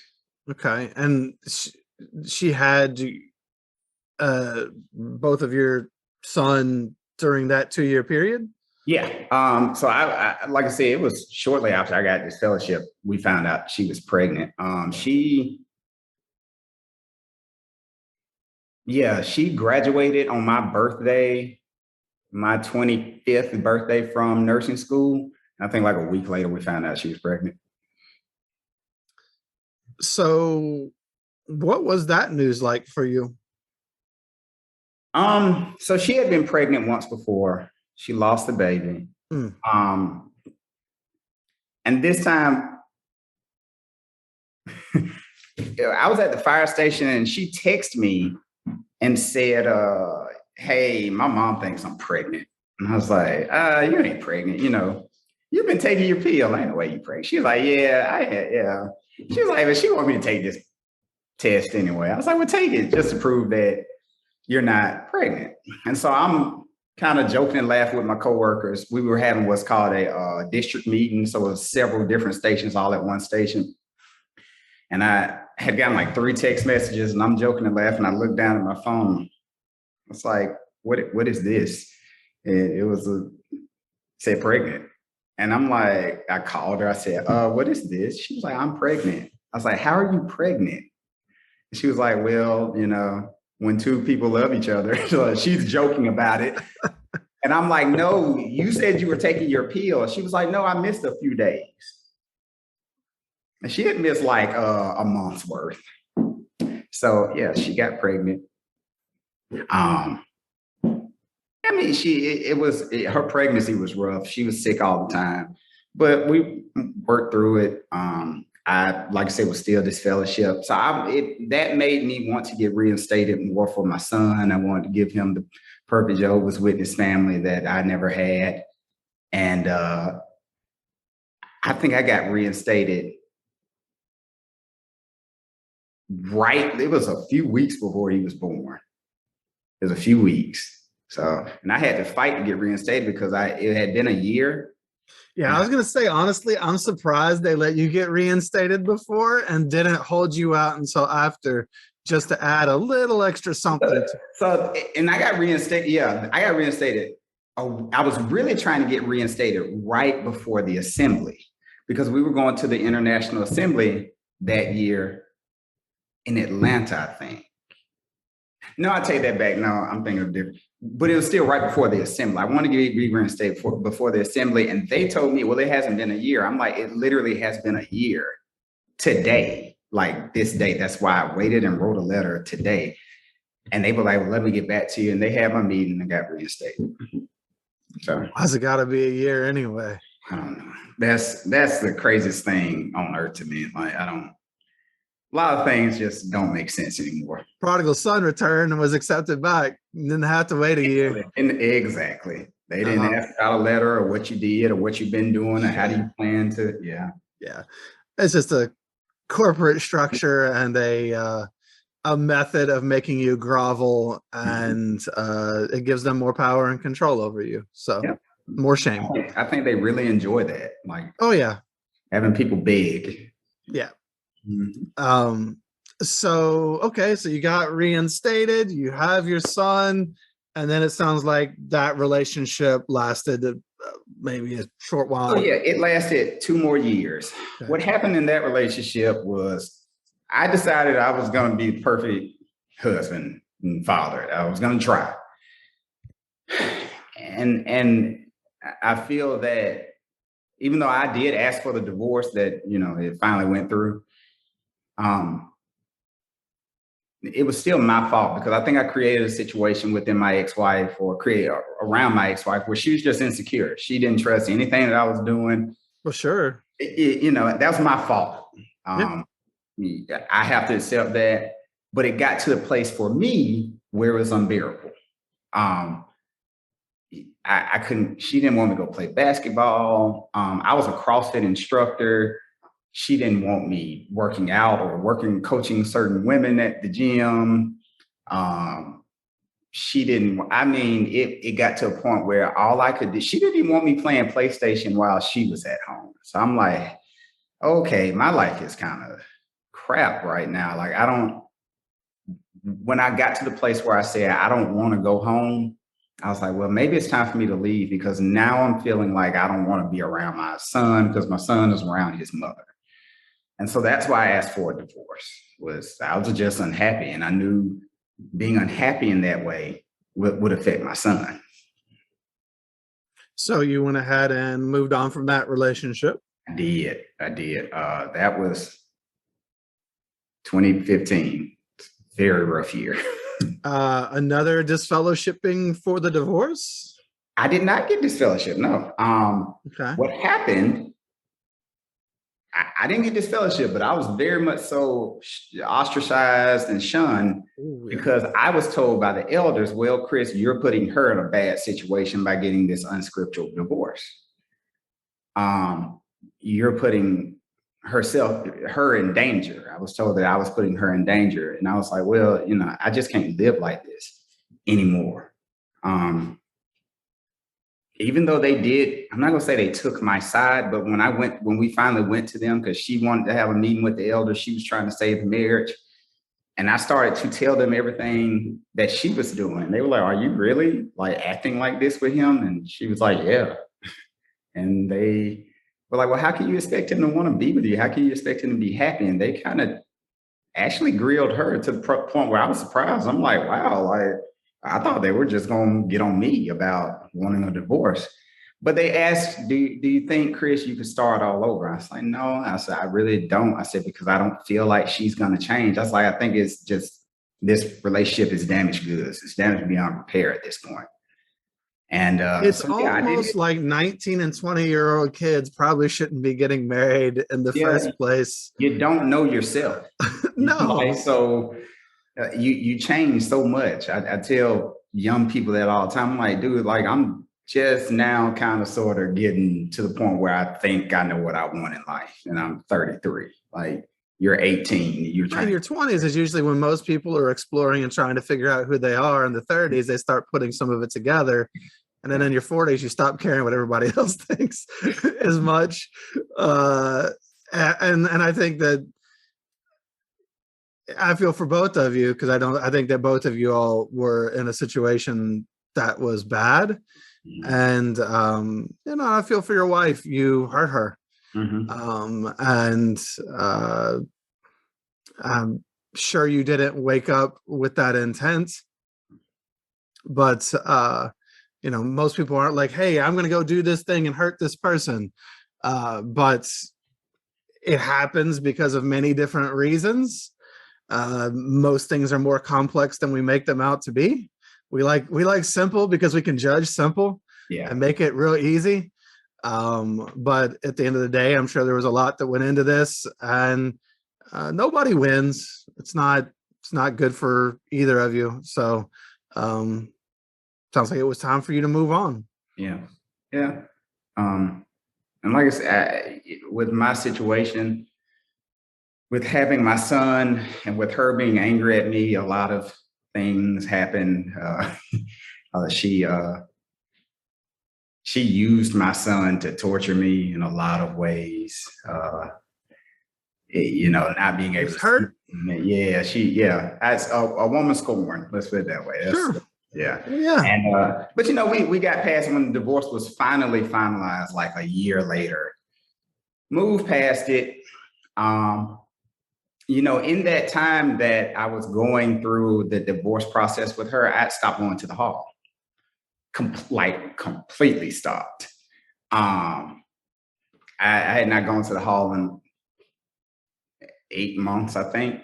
So there was a lot of things that were happening that, like, I missed a district convention. So people, like, they had new lingo and there was like new formats for stuff. I didn't know what was going on when I finally went back. And that was strange. People still were kind of treating me a certain way. But I got reproved again. Which freed her to be Hmm. married. So yeah. I can't believe they reproved you. I figured it Yeah, would just I was be surprised. automatic DF. I was very surprised. And I think I got reproved because some time had passed. And to be honest with you, this was a unique incident. And I could prove that, hey, I did not go to this person's house with the intention of having sex. This literally just kind of happened. It was an accident, honestly. It was an accident. So like, Okay. Um, well, let's just say this. Shouldn't all of this be a sign that this life isn't for you? and it did. Right? It didn't. It should have been. Right. No, but I'm just saying, like, I think that all of this, when I look, people in the world Mhm. around us go out, especially in their 20s, and they meet people and they hook up and they have whatever interactions that they have, but it's like you're not fitting this Right. witness lifestyle at all, Mhm. and you're continuing to try to. And that was one of the things that hit me when I woke up. When I finally woke up, I was like, I've been trying to be this perfect witness, and I've always been asking, what's wrong with me? Why can't I do right? And I finally figured out, oh, they're weird, not me. Like it's not that I'm a horrible person. Wanting to have sex is actually normal. Mhm. Um, it finally hit me when I woke up. It's the organization. It's not me. Yeah, I mean, we all have to own our actions, right? And our consequences for things. But at the end of the day, those actions and consequences, the consequences of those actions when in a cult environment are much larger than they necessarily need to be. And again, you know, and this is not to excuse everything, but and not that you don't again owe anybody here anything, so you don't need to excuse anything to anyone other than the people that maybe you, if you there is someone you've hurt along the way. But let's go all the way back to 14 and things are going down in your life. And it could be that you learn to find comfort in coping a certain way as well, right? That could be part of why you turn to certain relationships over the years to try to work things out or figure things out. We don't know who we are. And also just sex is pleasurable and it's something that normal people do. So it doesn't have to be anything more than that. But again, it's so much more complex than Jehovah's Witnesses would make any of it. And they're just all about crime and punishment. Yes. They don't help you. They don't care why you do a thing. You know, it's like trauma responses. Someone could have been traumatized sexually as a kid, and then they act out, and that's a normal trauma response. But in Jehovah's Witnesses, that's just something to shame and continue to judge and heap more trauma on and then perpetuate the cycle and really damage someone further. Yeah. So yeah, it's just all unfair and nobody's winning. Yeah. True. It's really, really harmful. So okay, approved again. And then obviously you're here talking to me today. So what is kind of the path? Like, how do things continue to progress for you? So while married to my first wife, she moved to Millbrook congregation with me, but we ended up moving back to North congregation because it was just when we had our son, it was easier. It was up the street instead of driving 25 minutes to another city every, Monday, Wednesday, Sunday. But I moved back to Millbrook after I finally started going back to the Kingdom Hall because that's where my older cousin G was, and I still had family there. And I was like, well, maybe because, North congregation hated me. I was a bad guy there, especially after asking for this divorce. So I went back to Millbrook. And while there, I ended up reconnecting with the girl that I had gotten in trouble with.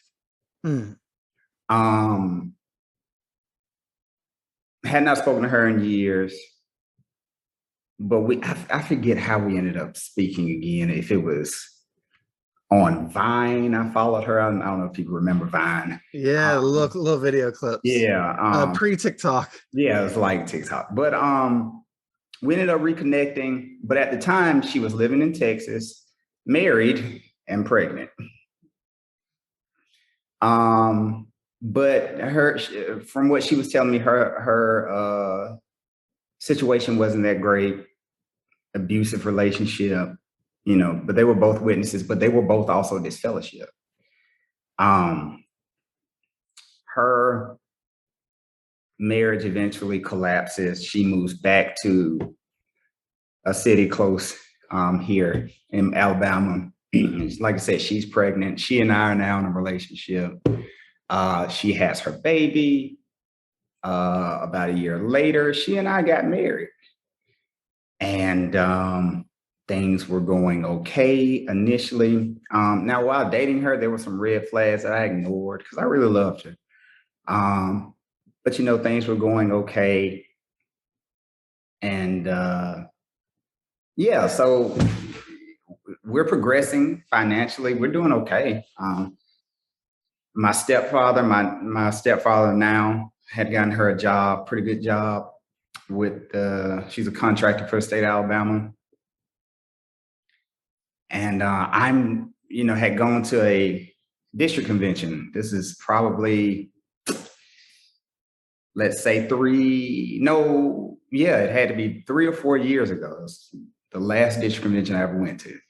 And I remember them talking about reaching out and spiritual goals and this, that, and the third. And this is right after my cousin G had been appointed to elder. So he and I, after that Saturday, went to the lobby of the hotel, sat down, had a drink, and he was telling me, man, I want you to reach out. I want you to, if I can do this, you can do this, blah, blah, blah. I said, okay, cool. So I want to say that next month I gave my first talk.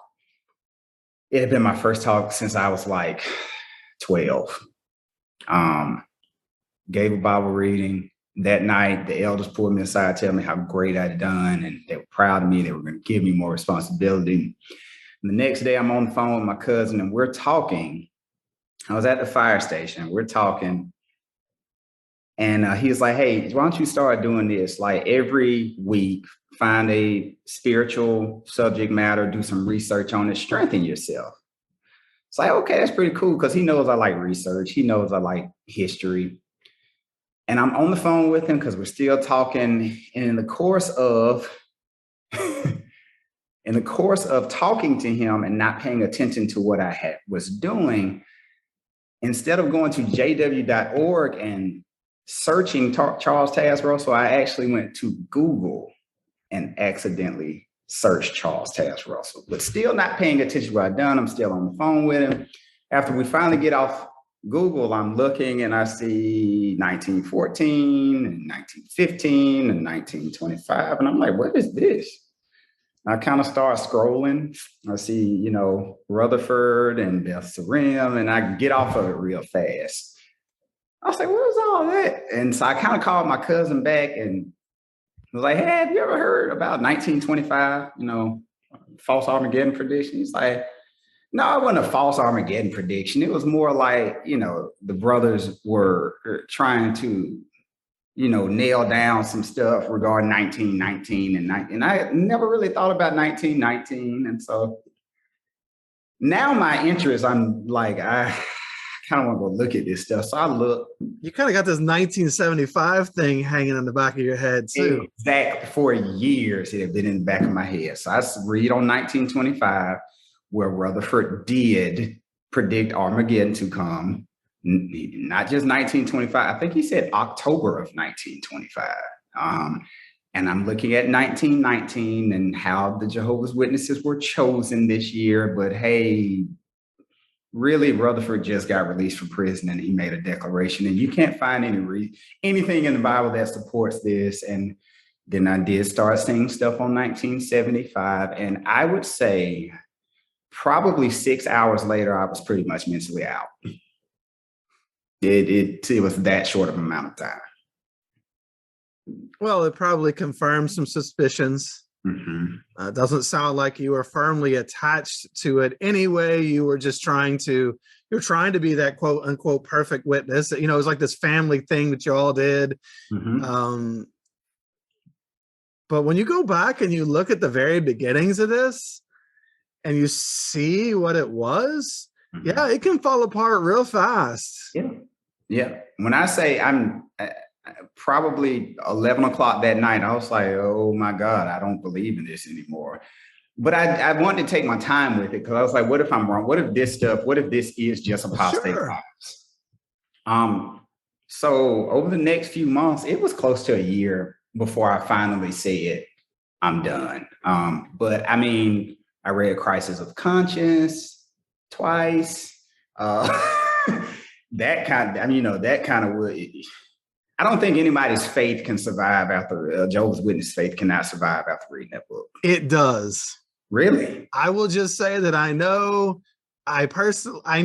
examples. Talk to a lot of people. Mm-hmm. I know people who have read that book and are still witnesses. I will just say that it happens. That's crazy. The cognitive dissonance is that strong. It just goes to show, again, healing from this and getting out of it is not an intellectual pursuit only. Mm-hmm. There's emotional things that are mostly what are keeping people stuck. Yeah. I mean, and for me, a lot of it was, for me, I said to myself, well, Chris, if you're being intellectually honest, because I was cross-referencing secular information, crisis of conscience with jw.org. And I was finding these articles. I'm like, okay, so y'all did say this. They're not lying. I finally, I look up everything my dad had ever said. I look up how I found JW Facts. God, that was jwfacts.com. That was I pretty much read that whole website in like 2 days. Yeah. And like I said, by this time I'm mentally out, and I'm like kind of asking people questions here and there. I'm trying to be careful. But what I found was that most people actually didn't know this stuff. It's not that they had read it before and seen it and just decided to stay in. Like my older cousin, I'll never forget asking him, hey, let me ask you a question. Who's your mediator? And he was like, what? And I was like, who's your mediator? And he was like, Jesus. I said, you sure? He was like, Chris, what kind of question is that? And I showed him in the insight book where it says he's only the mediator for the 144,000. And he's still your mediator in a sense. It's just, I was like, no, you were just very confident that he was your mediator. You were, I said, did you even know that? Yeah, I knew this. Yeah. And I'm like, no, you didn't. You've never read this before. That's what I was finding mostly amongst like a lot of elders. They don't know. You would think that they have this vast, intricate knowledge of the organization. They don't know.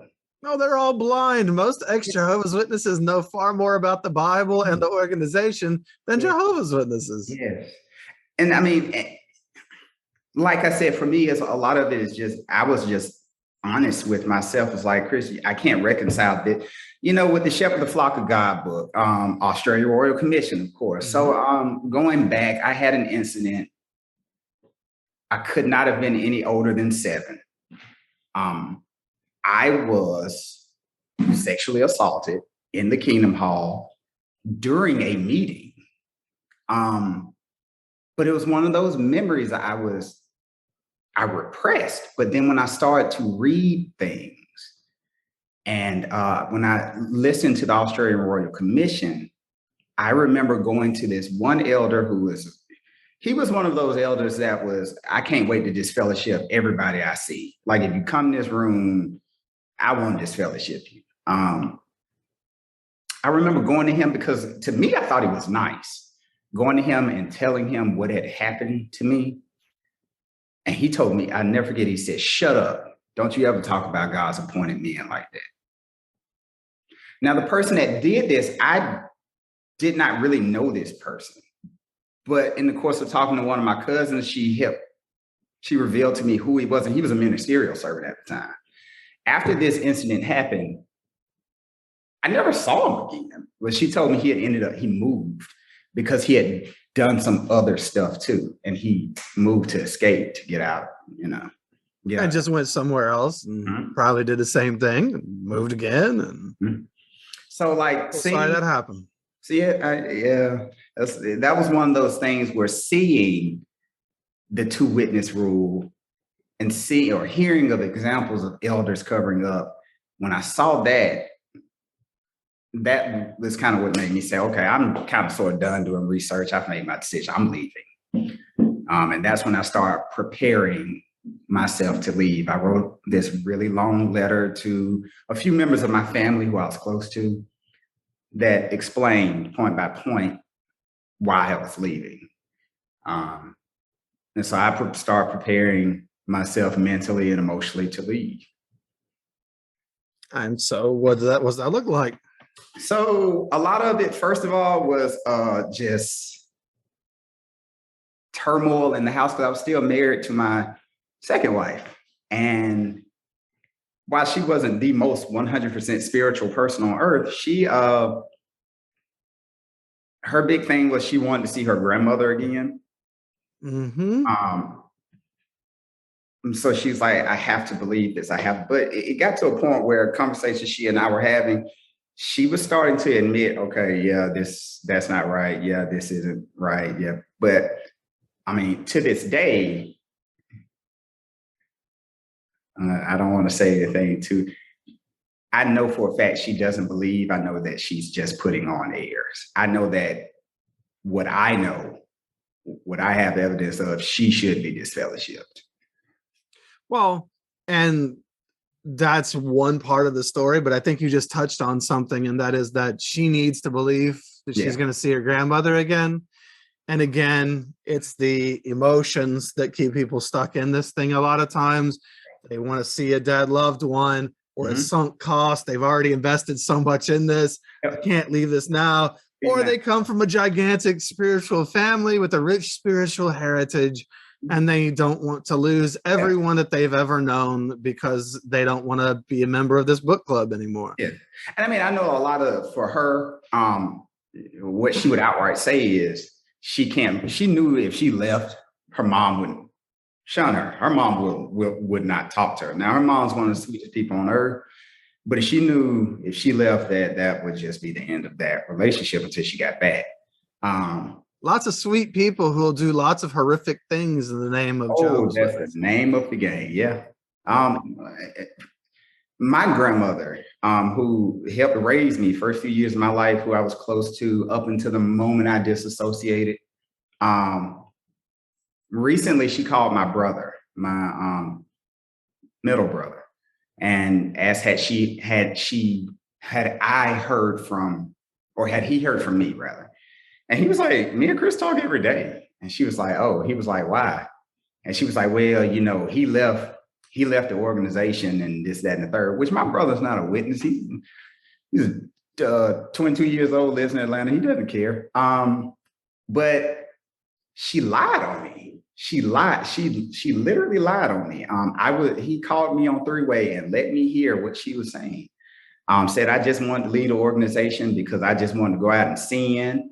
And you don't know what's going on with Chris for real. I'm like, what's going on with Chris for real? Like, that's what they say, Chris. They need you to be the absolute devil to justify the horrible thing they're going to do in cutting you out of their life. They need to find some way. I still want to know what people say. I would love to know what people say about my wife and I. I mean, I guess now, you know, I'm just a mentally diseased apostate or whatever. I'll wear that with pride. You know, whatever they have to do. But usually it's like, you know, oh, they just want to sin. There's something about them. Maybe they're actually gay or they're. I heard that one about myself. Right. Not that there's anything, I'm not saying there's anything wrong with that, but to them there is, right? It's something wrong with that in the organization. Right. Anything's wrong, but I've heard, oh, well, you know, I heard that I'm like, when have I ever? I'm like, I don't even know the person that's saying this. Like, what do you mean? But yeah, like, you gotta make stuff up, throw something up against the wall, see if it sticks. You have to be the bad guy because the organization cannot be the bad guy. It has to be you. It has to be you. Well, and your grandma can't be the bad guy for shunning you, right? You know, absolutely. Oh, that's what the Bible's telling her to do, right? Like, right.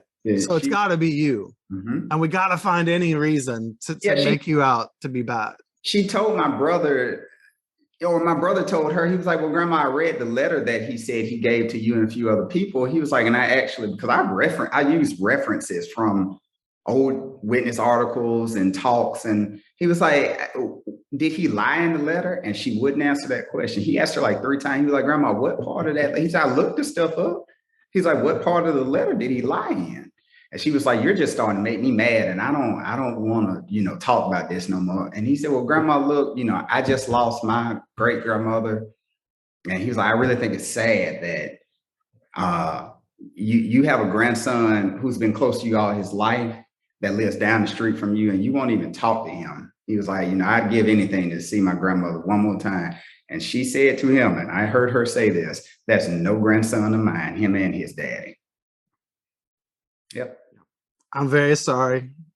That is, again, the projection of what they need to do in order to make what they're doing okay. Yeah. It's not really a reflection of you. It's a reflection of them. Yeah. But it's hurtful when people say stuff like that. Yeah. Even when you know where it's coming from, even when you know that it's psychologically why people have to do this. Still hurts to hear your grandma, who you've loved your whole life, disown you, Yeah. or whoever it is, and hugs to you and your dad for that, because I know that's awful. Yeah. And I'm guessing so that you've probably experienced a lot of that since. Yeah. So you sent a letter, what, to your family and then the congregation? Or? Yes. So I wrote this detailed letter. I email it to you sometime, but it's detailing. It's like 4 main points as to why I had to come to the decision to leave, because I felt I could not. I know there are several people in the organization that don't believe, but they just come, like you said, because they're trapped.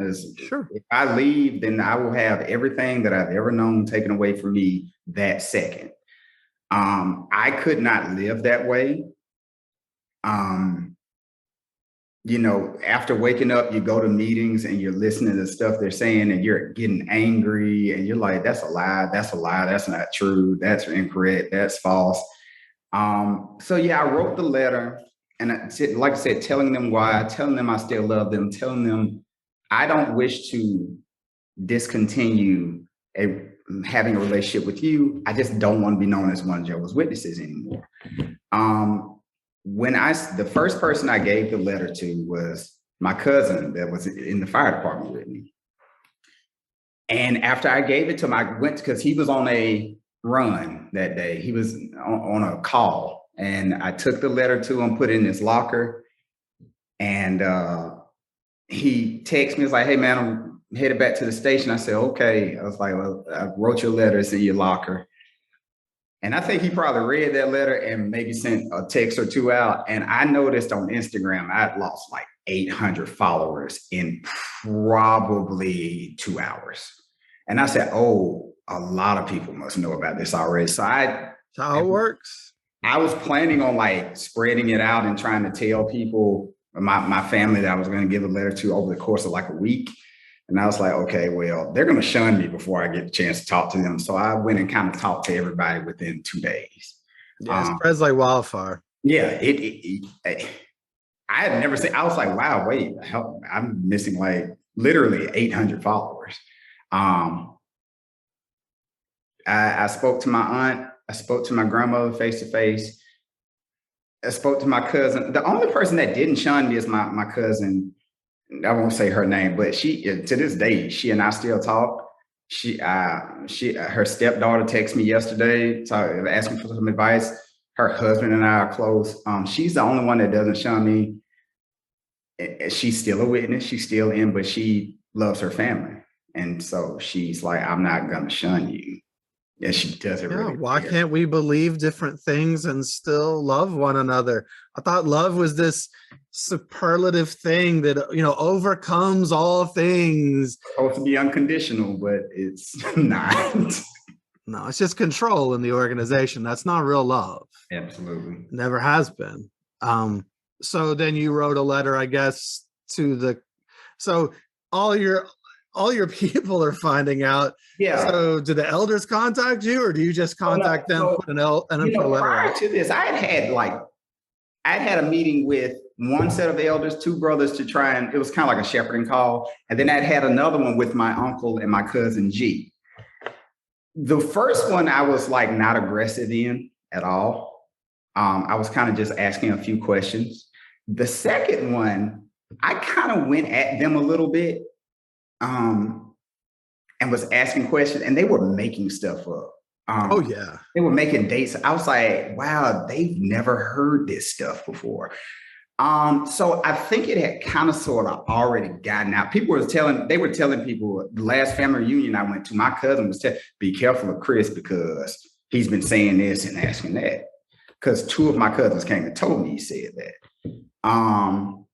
So I've, given the letters to the family, and I wrote a 1-line letter to the elders.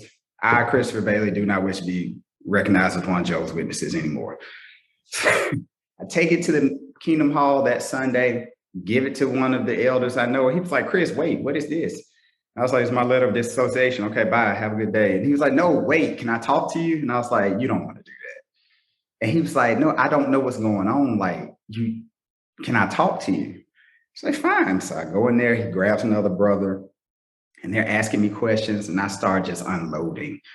1914 was changed, 1915, 1919, there's no evidence for it, 1925, 1975, the year 2000. You changed blood doctrine like 19 times, Australia Royal Commission, the shepherd flock of God. But they're like, how do you have a shepherd flock of God? I'm like, some Google, like everybody has it. I had called Bethel to talk to someone in either the teaching, I can't remember if he was in the service department or the teaching department, whichever one, they won't give you their names.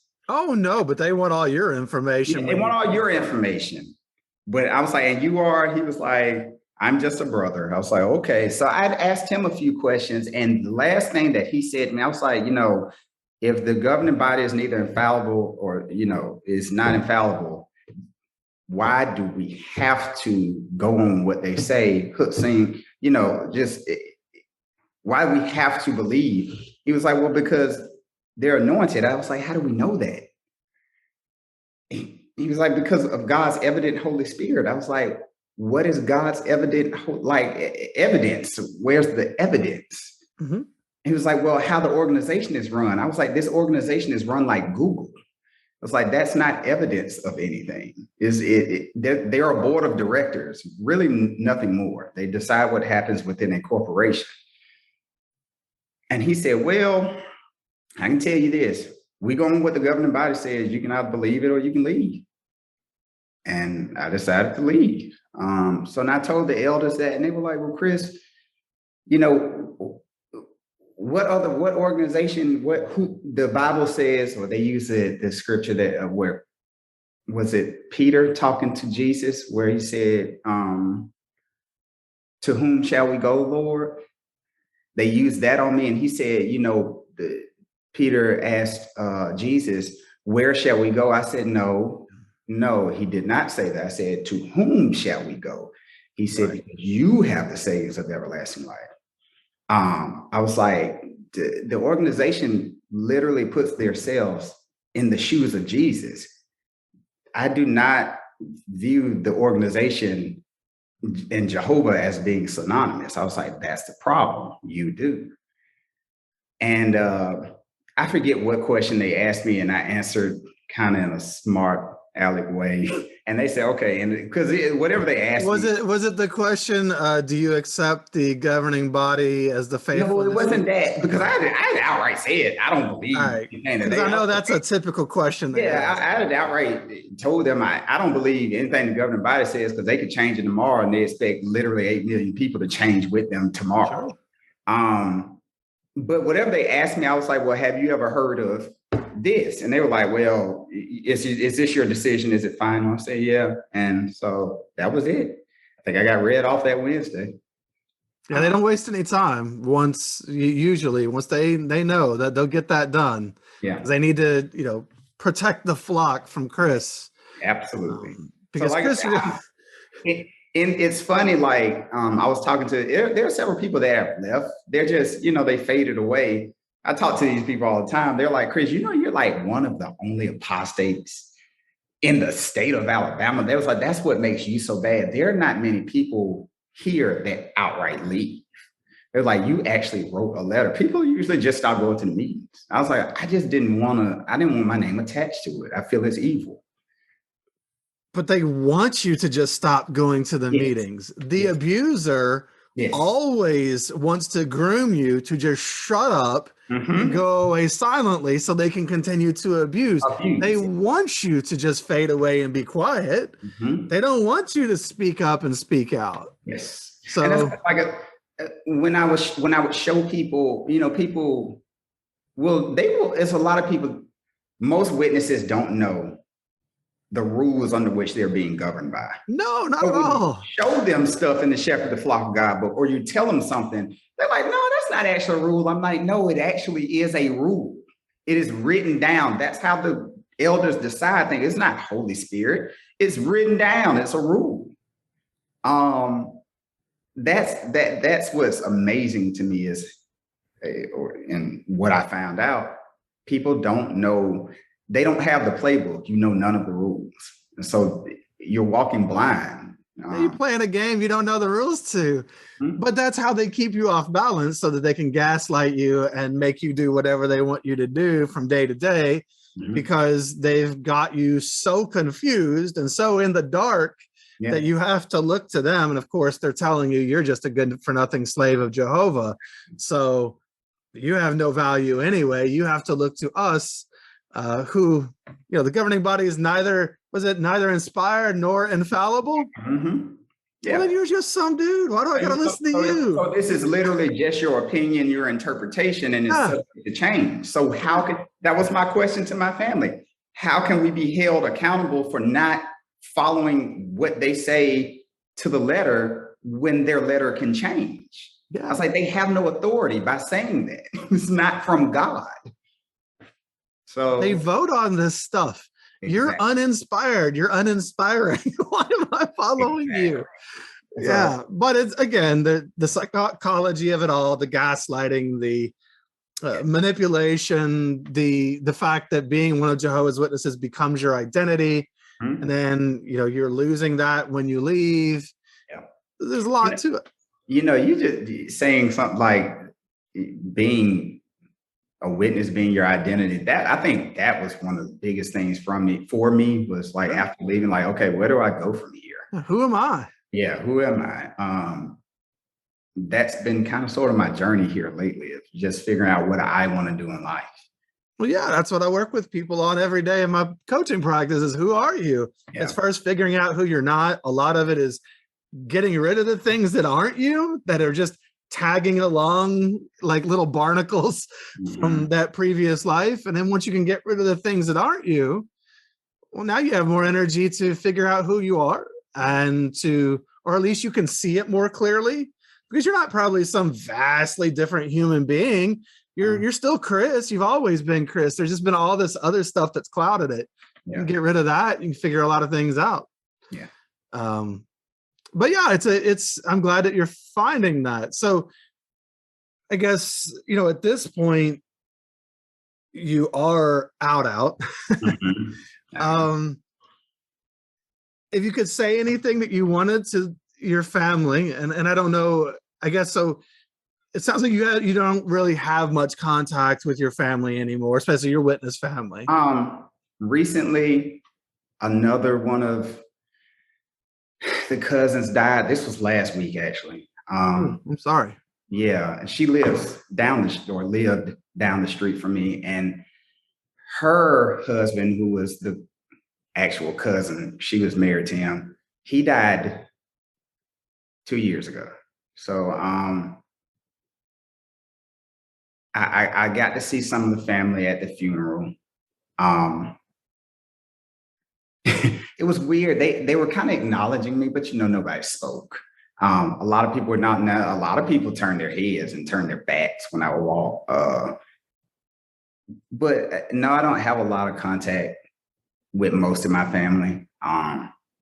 So what would you say to them? All these people that you just saw at this funeral, and first of all, very sorry for your loss. Very sorry that you were treated that way. I mean, come on, man. When somebody dies, is that Yeah, the reason to be petty and stupid? Like, yeah, is that the time? Come on. yeah. Uh, But it shows the lack of humanity and the brainwashing that would turn off someone's natural inclination. Was it the love of the in the last days? There'd be like this lack of natural yeah, affection. after human affection. That's Jehovah's Witnesses right there. You just saw it at the funeral. So, but what would you say to these individuals? If you could say anything to these people, if they were listening right now, what would you say? Um, I'd want them to know that I still love them. Um, I still meant what I said. I never wanted to discontinue having a relationship with any of them. You didn't close the door. Yeah. My dad says that all the time, Chris, it's not you, it's them. But I would also just encourage them to be honest about what is being said to them in the Kingdom Hall. Do objective research. Um, being honest with yourself. Does this make sense? Is this loving? Um, have things happen in the organization that wasn't, or what the organization would point to at another organization and say, hey, they're doing this. That's why they're not God's organization. Has that happened in this organization? Is this really God's organization? So just be honest with yourself and know I still love you. If you're gonna call it the truth, shouldn't we be honest about stuff? We be honest. And honestly, if the Catholic religion said, hey, Armageddon is coming in 1975 and it didn't come, would you honestly say, well, the Pope's just a man, he made a mistake, he apologized for it, so let's just move on? They grant no one else grace like they grant the governing body. Well, no, they never apologized for it either. That's true. Yeah, they're not going to apologize. They just said, hey, some of you people took something and ran with it. We never said that. Yeah. That's not an apology. That's blaming the victims. Like I said to my last wife's father, he said, well, they never actually said it was coming in 1975. And I said, you know what, you're right. I said, but if a meteorologist tells you, hey, you might want to get your raincoat, your rain boots, and umbrella today, what is he telling you? I was like, they had several articles saying, hey, get ready. Hey, this year something maybe significant might happen this year. So you need to be ready. Sell your house, do this. What are they really saying? Yes, I've got a video that I put up on my YouTube channel, Shunned Podcast, that is just like a couple minutes long, but it's got audio in it from a circuit overseer at that time at a convention saying, stay alive till 75, repeating their little slogan. My father heard him speak. He was like, I heard him speak in New Orleans at the Dome. He was like, I literally heard him say things about 1975. Sure. Mm-hmm. And then I've got the other audio at the bookending it at the other end of Fred Friends, president of Watchtower Bible and Tract Society, talking about 1975 and being snarky and smarmy about it, and the crowd clapping and everybody, laughing about it, and 1975. Well, here we are. Isn't that funny? Is it? Exactly. I mean, it's sad. It's very sad that people lost so much gambling on the world in 1975. Just like people can read Crisis of Conscience and still be Jehovah's Witnesses. True. People lived through 1975 and still believed it. Mm-hmm. True. Right? True. She just shows the psychological depths that this has, what a hold it has on people. Mm-hmm. So let's look at your life today. So so first of all, I guess, when did you leave? How long have you been out? It's been 3 years. 3 years. Okay. So you've been out for 3 years. So what do you like about your new life? So I graduate from college with my bachelor's at the end of this month, actually. Mm-hmm. What is the bachelor's in, and what school do you go to? So I go to Alabama State University here in Montgomery, and it will be in business management. I hope to start law school next year, studying for the LSAT right now, and kind of working on my application for a few different schools. Life is good right now. I recently left the fire department in April. Okay. I work for a care ambulance service here in Montgomery now. I get to make my own schedule. Helping people. Make the same amount of money. I mean, life is, I would want people to know that, witnesses preach that if you leave this organization, the world's going to chew you up, spit you out. It has been a struggle for me. I've had to put a few things together. I recently got divorced again. That was terrible. But like I said, I mean, since I've left the organization, I had been promoted in the fire department twice. I finished my paramedic license. I purchased this house. I joined my fraternity. I'm about to finish My bachelor's, I mean, it's been nothing but improvement looking back at what I've accomplished. And that has been, in their opinion, without Jehovah. Sure.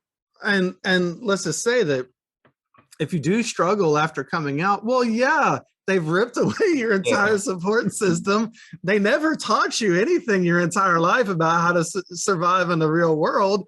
And you're walking around, you know, I used the barnacle term earlier, but you've got all these things that are attached to you that are still these unhealthy patterns and roles that we're repeating from the past.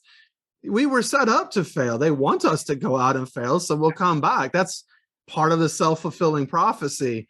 But many of us are getting out and finding other things and finding good stuff. It's okay to struggle. Struggle is part of the game. That's how you learn and how you grow. You were a CrossFit trainer, right? You don't grow a muscle without breaking it down first. Exactly. How you grow. So you're growing, and look at you all going to looking at law school. And I guess for those who aren't watching on video, what is your fraternity? Kappa Alpha Psi. Okay. Their motto is achievement in every field of human endeavor. So like that spoke to me. That's one of the main reasons why I wanted to join was achievement. And I've been able to achieve a lot, you know, in these 3 years. Well, that's awesome. And now you're helping people in your career currently, and you have been as obviously as a fireman, but then now you're looking at law. Any specific type of law, or do you have any aspirations there? You know, I want to do, you know, big law maybe for a year or two, get that experience, because you know, I know it helps you move into other areas. But I also do want to do like some pro bono work and work with victims of sexual abuse, you know, people that have been abused by religious organizations or whatever. That's one thing I do want to do. Haven't decided exactly what. Sure. You don't have to. Yeah. Well, that's good. I wish you well on your next journeys. You know, this continuation of this journey, really. Chris, I don't know, what are you up to now? 1.0, 2.0, 3.0, 4.0. Like, I look at my life and there's so many different iterations of it. But it's all part of the cohesive journey. It's all part of learning and growing. That's good. Yeah. Yeah. It's been a journey. That's all I can say. I sit and think sometime. It's been a long journey.